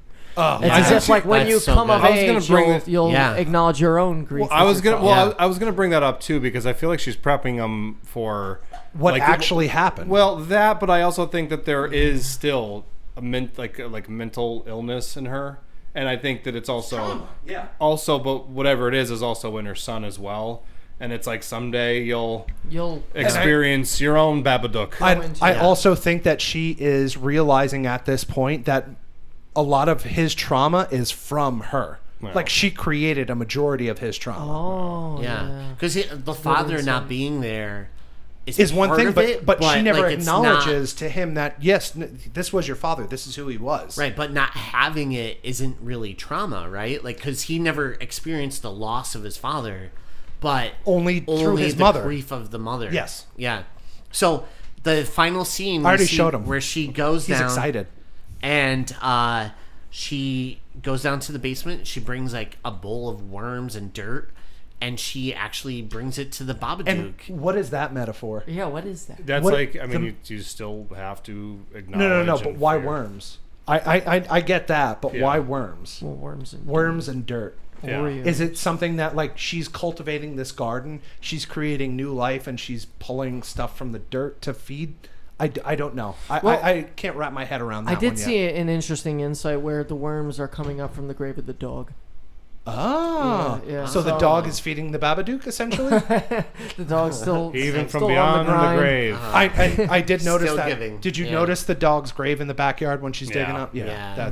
that was a nice Yeah. touch. Really nice touch. What a good kid, just grazing over the dog. Like, yeah, you killed the dog. It's all good. Yeah. Thanks, Because that Mom. was the That's Babadook. the It only wasn't you. unforgivable part of this. Yeah. But it was the Babadook. So the moral So he of the deserves story what- is if a demon is trespassing on your property, ask them to stop, and they'll most likely be like, "Understandable. Have a great day." Or maybe the Babadook represented grief, and once she was able to overcome that grief, it led to a healthy relationship with her son, and gave him the birthday he always deserved. Really? On the day of his actual birthday. And it was an awesome movie. I love this movie. Chris, thanks for like recommending this movie. What are your thoughts? Like final thoughts on this movie? My final thoughts on the movie. It's a very impactful movie. Do I think it's the greatest movie ever made? No, but I think it's a movie that I really respect. I kind of want to watch it again. Yeah. You know, to me, it almost seems like the Babadook. Like, yeah, like grief is definitely like a big part of this movie, but I don't know if the Babadook represented grief. It almost seems like the way the book shows up, it's as if the Babadook is still its own monster who saw an opportunity to capitalize on the grief. He saw someone vulnerable to Yeah. who he could get into. And I so he thought- put yeah. the book, you know what I mean? Like he in his spiritual realm, wherever You can he's take coming it from. two different ways. Like Yeah, you could take it just- as a supernatural thing, or to me, I personally think it's more of like a psychological. You think it's I all took- from her? Yeah, I 100%. took Interesting. she did not like going into the basement, right? She had it locked up. All the dad's stuff was down there. She didn't want to be reminded. And so now she's able to go down there and have like a little bit of a healthier. So like I think that's also acknowledging that grief down there too. I did see an Yeah. interesting insight too, where the Babadook is dressing up similar to how her dead husband. Yeah, for sure. Dressed, Right. yeah. It's, yeah. it's almost like a slightly warped caricature. Yeah, it's Right. it's her own way of kind of almost dealing with You're- and also suppressing You her you own love grief. him, like you love this person, but their memory torments you. Yep. Yeah. And so Vince, your final thoughts on this movie? All right, buckle up. I love this movie. This is by far my favorite scary movie that we've ever done. This thing is like an onion. The way it is layered, it is beautifully shot. The acting, the actress, what's her name? S.E. Davis. She's phenomenal. Phenomenal. Absolutely. Hands down the best actress in any of the movies that we've ever seen, and that's including a lot of stars As far as the movies we've covered, I'd say she's topsies. Here's what I would say. I would put her performance in this above Jack Nicholson in The Shining. And I don't. We don't have just to calm down. compare. Don't. Yeah. Fuck you. Okay. Fair enough. Vince. That's fair. I understand. I love this movie. This movie was awesome. Like I said, beautifully shot. The acting was phenomenal. I loved the little intricate things of mental illness and depression and grieving and all of that stuff. And it's just, it hit every note for me, and by far my favorite movie that we've ever done. Yeah. Even more than Bride of Frankenstein. This thing spoke to me in many ways. Okay. All right. Yeah. Okay. How about you, Rory? Ej? No, Rory, you go ahead first. No, you, EJ. Yeah, I want No, you. go I ahead, want to Rory. hear you. I'll just say this. No, you go ahead, EJ. I loved it. I thought it was amazing. I can't wait. I feel like the more I watch it, the more I'll probably get out of it. So this is my first time. And so even seeing it the first time, I got so much out of it. But I definitely loved it. And I'm glad you recommended this, because I feel like I probably would have just been like, I don't really want to watch that. You know what I mean? Because I feel like there's a lot of movies that come to Netflix and people are like, oh, this movie's great. And I watch it and I normally hate most of them or something. Right. And then so I was like that with this. I was like, I'll just pass on it. But I'm glad I finally did get to watch it, because I truly do love it. Go ahead. Before you go, I just want to say there is a parallel to the acting in this movie and the fact that we have Chris Lou on the show. Yeah. Because he went quite insane tonight. That's the Casamigos Yes. Long Island iced teas. Anyway, but yeah, I thought it was. I think when we spoke about having Chris Lou on, I was like, we should have something that like really he could sink his teeth into with really good acting, and this was phenomenal. Yeah. I don't know if I raised my expectations. Dude, Good it's choice. so It's all funny Chris. too, because I'm not. You even think gonna you're a great lie. actor, also? No, I'm not even gonna lie. I didn't see this movie till 2 days ago. I've never seen this movie. I only ever heard of it, and I don't even remember where I heard this movie. I just knew like I gotta watch the Babadook. I don't know why. Maybe the Babadook is following me. He's like, watch my movie. You know, just like he's like, read my book. You know, he's just got a big ego. Yeah. Why can't you just be normal? Not a chance. Rory? Oh, sorry. Me. Sorry, I interrupted you. My bad. You did. I always do. No. Oh God. You should be used to it by now. No, I actually saw this movie when it first came out. It was a recommendation from the head of the Gravy Diggers Empire, Mr. Matthew Rinaldi. Yeah. Because Matthew Rinaldi, I remember, called me and he was super excited about this movie. He was like really like enthusiastic about me watching it.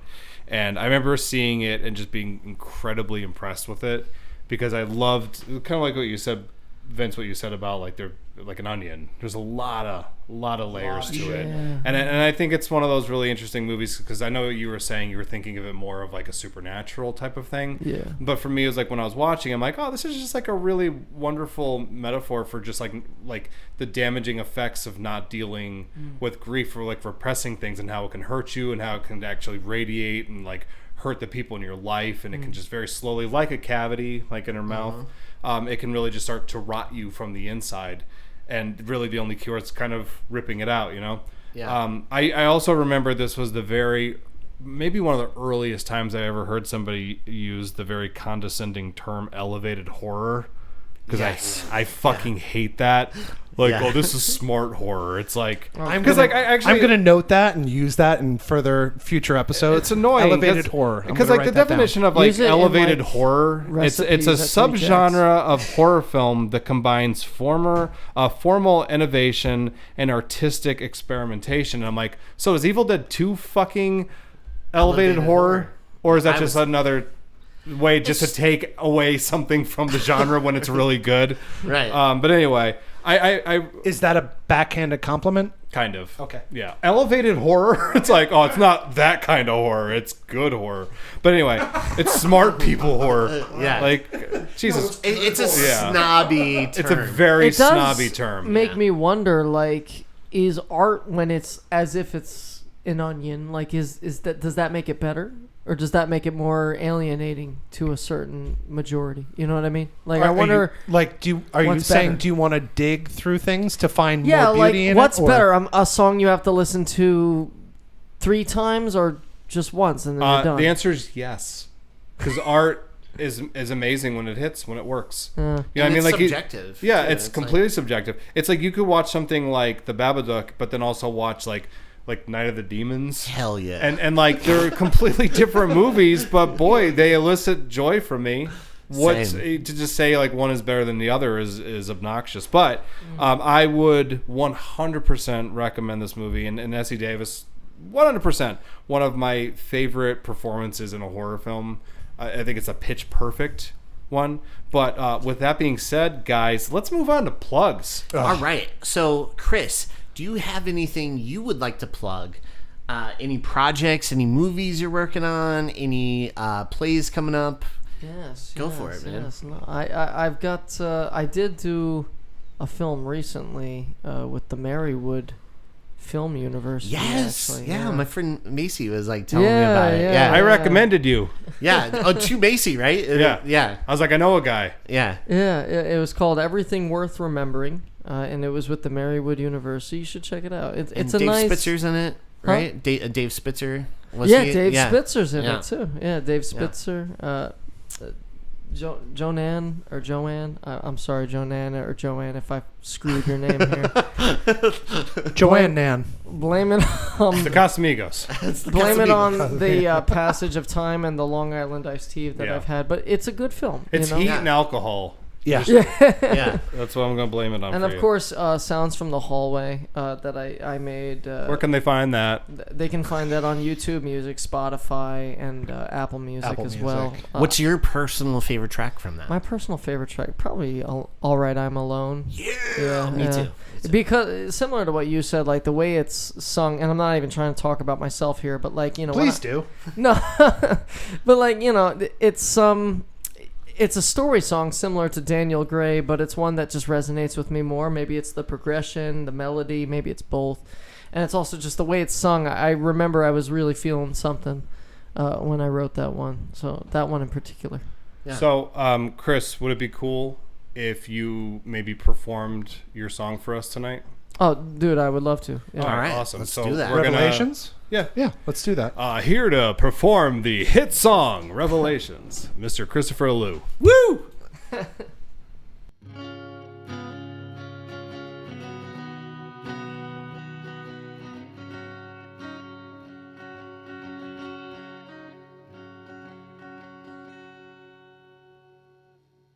Hey, you sitting in your car, strumming your guitar, singing about how bad it's gone. They've forgotten you, and there's no one here to help. So you're singing by yourself.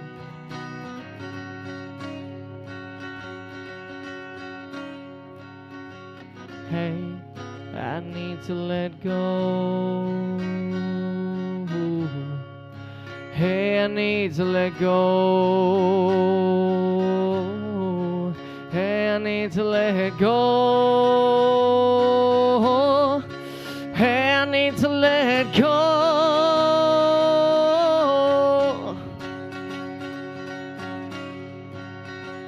Hey, you sitting in your chair, staring at the wall. You know you've got another part to play, if you can manage it at all. So you stand a post on the barricade, with an empty hope that all your voices go away.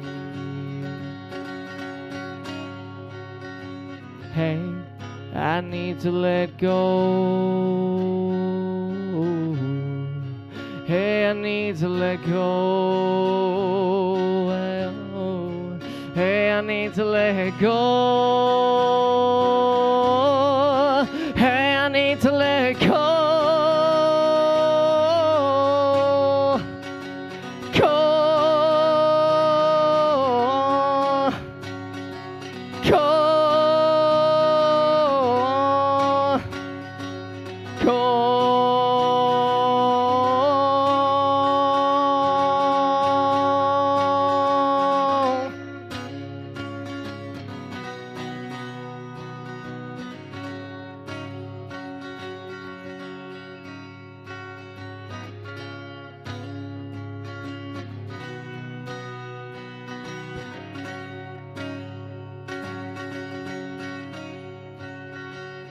Hey, you know the liquor doesn't help, but you drink it anyway. You know you haven't been yourself, you don't talk as much these days, and again you find you're back to the barricade. And despite your poem, nothing's changed.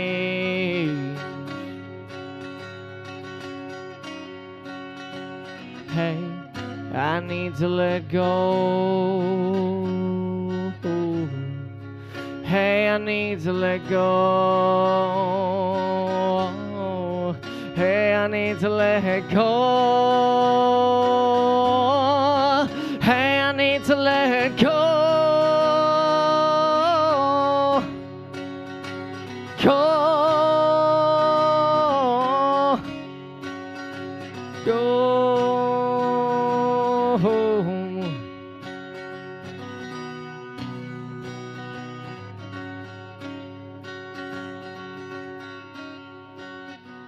Hey, my mind is changing, rearranging. It's paining me to care this much, so here's to the new vibration, revelation. You know it's only good for me if I let go. It's only good for me if I let go. It's only good for me if I let go. It's only good for me if I let go. It's only good for me if I let go. Yeah. Dude, Thank you, guys. Awesome. Dude, Awesome song, man. Awesome stuff. And thanks again for doing that, coming on and performing. We love it. It was I my feel like pleasure, it's- man. Yeah. And make sure to check out your the EP on anything, wherever you listen to music, right? It's pretty much everywhere. It's everywhere, yeah. It's Yeah. everywhere. And but yeah, no, I'm loving that new song. I Love think it. it's awesome. I agree. I would have preferred you do Bridge to Life, but that's just my opinion. But Bridge to Life is available on Apple Music if you want to listen to it. It is. And- I'm just a Maybe. big fan of whatever you produce. So whenever you have new songs, anything, please come on here and perform them. Yes. 'cause I we would love want- to. I've had New a blast. shows, if you Yeah. have new plays coming up that you're acting in, Yeah. or whatever, Yeah. or film. Gotta Come share on. that gift with the world, man. No, Yeah. definitely, Yeah, man. and you're ever in the studio and you need a shaker, let me know. Dude, I need a shaker. Let me I'm tell there. you. And also, all the copyrights to your music have now reverted to us. And I'm cooked again. Good. Well, your short that movie for Marywood that you've just finished, right? Yeah, yeah. Where can people find that? That's on YouTube. Everything Worth YouTube? Remembering. Yeah, Marywood University film. Something. I think all you have to do is type that, and it'll come Okay. right up. Awesome. Very you'll see, cool. You'll see my smiling mug Yeah. on the thumbnail. Not a bad thing to see, by the way. Vincent, what I'll would you go like to ahead plug? and I'm going to plug Chris Lou's music because he's here. Yes. He's fantastic. I've been listening to his album, or his EP, I should say. What does EP stand for? Extended play? Extended play, yeah. Right, but it's not extended play. It's only 5 songs. I don't no, know why but they say extended, but it's that boggles my extended mind. because the songs are the first and the last track are. Well, they're 7 fantastic. minutes, We're not, right? yeah, One's we're- like it's- 7 yeah, minutes that's or good stuff. Yeah. I'm going to plug you because I think it's like I said, you saw you're at the top of my Apple Music list, and then I also have Adam Farley's Carson song, which I've yes. listened to a ton.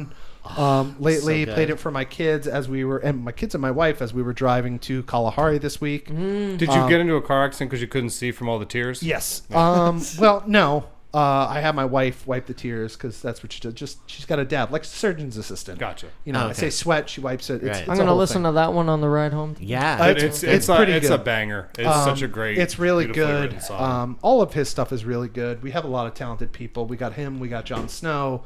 We Chris have Lou. Chris Lou. That's it. Jimmy Reynolds. He's part of it. Will Yeah. Perna. We have that whole crew. Variant season. Variant season. We have a lot of talented people around us, which is why I love doing this because you guys everybody's awesome. Is there anything that you would like to plug? I'd like to plug Ravenview Productions. It is my production company that we do all our fun things through. You can find it on the YouTubes and the Facebooks. Fourth Cut Reviews is our buddy Chris Conforti. He does all sorts of things as well. Videos and reviews and such. NEPA Horror Fest, by the time you hear this episode, it's going to have passed. But I'm telling you this from the future. It was a great time. Got to meet Tony Todd and Virginia Madsen, Bob Keller, and Jess Meone. Crushed it. It was a great time had by all. We already mentioned Very in Season, but I'll mention them again. Great band, fun band.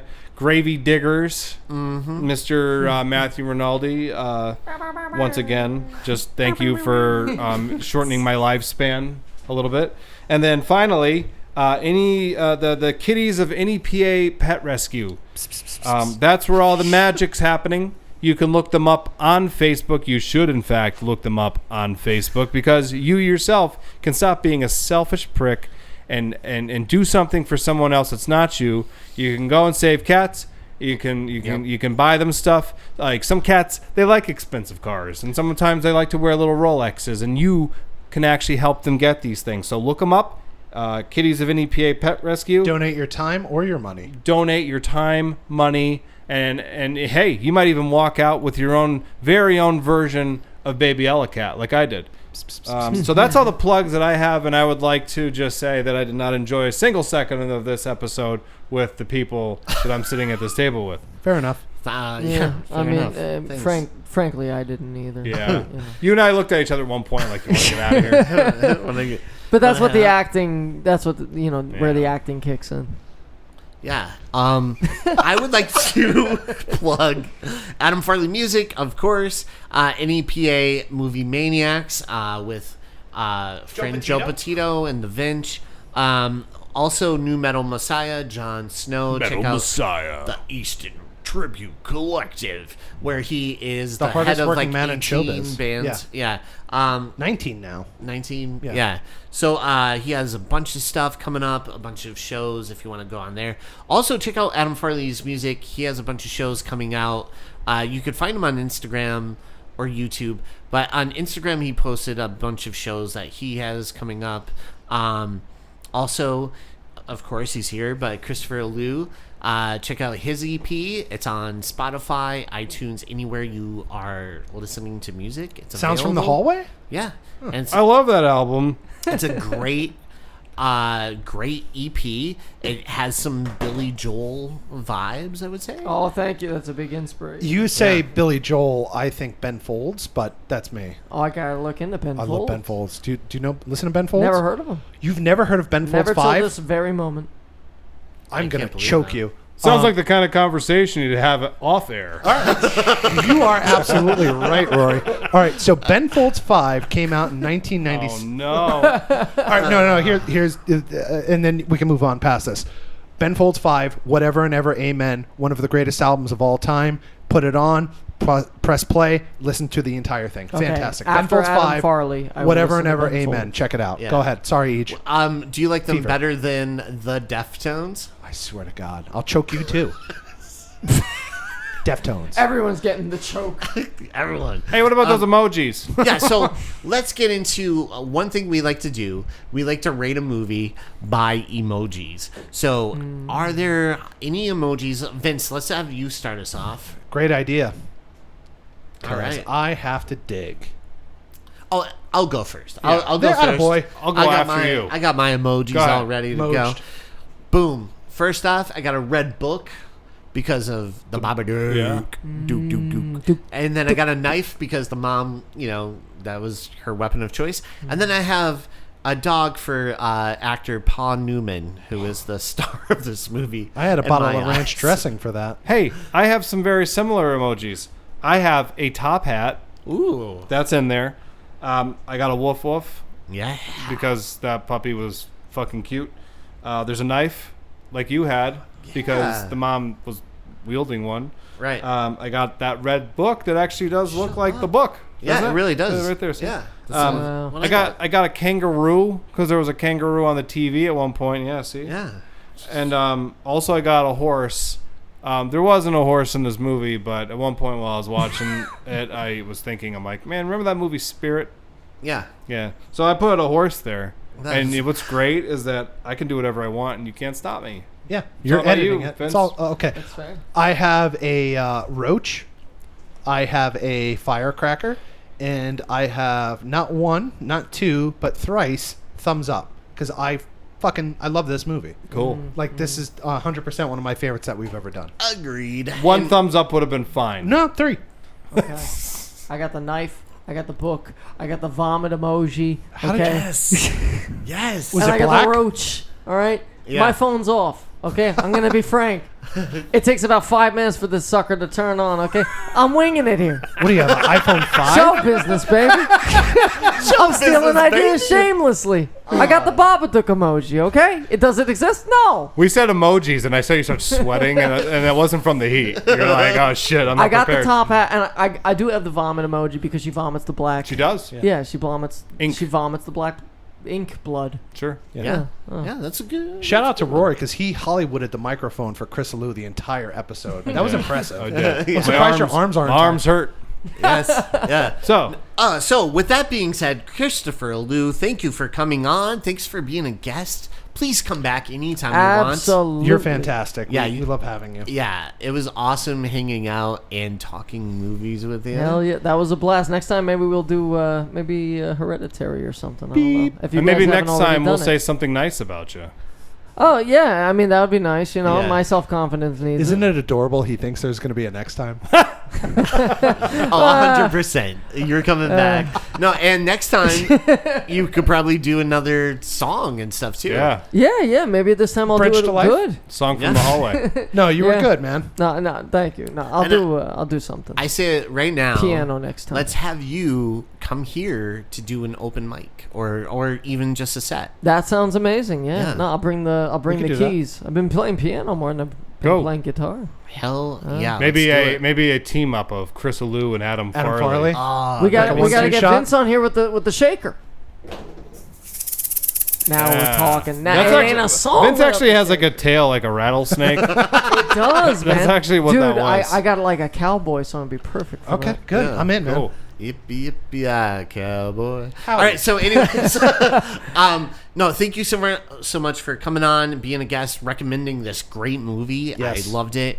And thank you to everyone listening at home. We appreciate you guys, or in your car, wherever you are, listening to this podcast. Thank you for listening and joining us every week and checking it out. We appreciate you guys. We love you guys. And with that being said, Plug our stuff. oh, what? Wait, our website? We should plug our stuff. Yeah, we should plug our stuff. Don't. Plug our stuff. Fuck that. What am I doing? It's okay. Okay. We don't know. No. First off, let's plug some of our stuff. Follow us on Instagram at FREAKQUELS Podcast. Make sure to email us if you have any questions, concerns, or recommendations that you want to hear us talk about a movie. Maybe make fun of it a little bit. Maybe Make fun of the person who recommended it. Yeah, whatever. We'll do some digging up on your past. Email us at FREAKQUEL Podcast. No S in there. FREAKQUEL Podcast at gmail.com. Gmail. And just hit us up with some suggestions or whatever. And also, don't forget to rate and review us on iTunes and Spotify. Every little bit of that helps. And every time we get a written review on iTunes, we'll definitely read it on air. Again, 5 stars. You don't have to like it. You can destroy us if you want. Just give us 5 stars. That's all we ask. Yeah, give us 5 stars and then destroy us. Yes, please. It's so easy. It's so easy. Chris does it all the time. He does. But no, with that being said, guys, thank you so much. And make sure to check out our Facebook too, where we share exclusive pictures and content and links to our podcast. You can see Rory find that dressed up on as the Freakquel Invisible Podcast. Man. Yeah, Rory's dressed up as the Invisible Man. Or he's just not dressed at all. Most of the time, I'm not dressed. Thank My you for not favorite. wearing pants, too, by the way. Yeah. We appreciate that. Thank you for We keeping try. our Winnie the Pooh thing together. I mean, it's respect hot that. out. Yeah. Yeah. Yeah. I need the breeze. It is hot. When I was like, Vince said something like no pants. Chris said, that's a good note. And he wrote He wrote that down. Yeah. good note. So no, Actually, he guys, was driving here with no pants on, and DJ's like, "Oh yeah, Vince had no pants." He was one. Thank God. thank God. I knew I forgot something. But yeah, guys, thank you so much for listening in every time. And with that being said, finally, rightfully, Maybe. thank you for listening to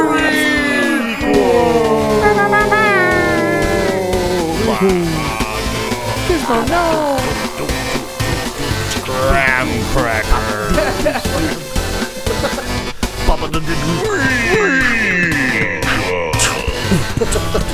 Babadook.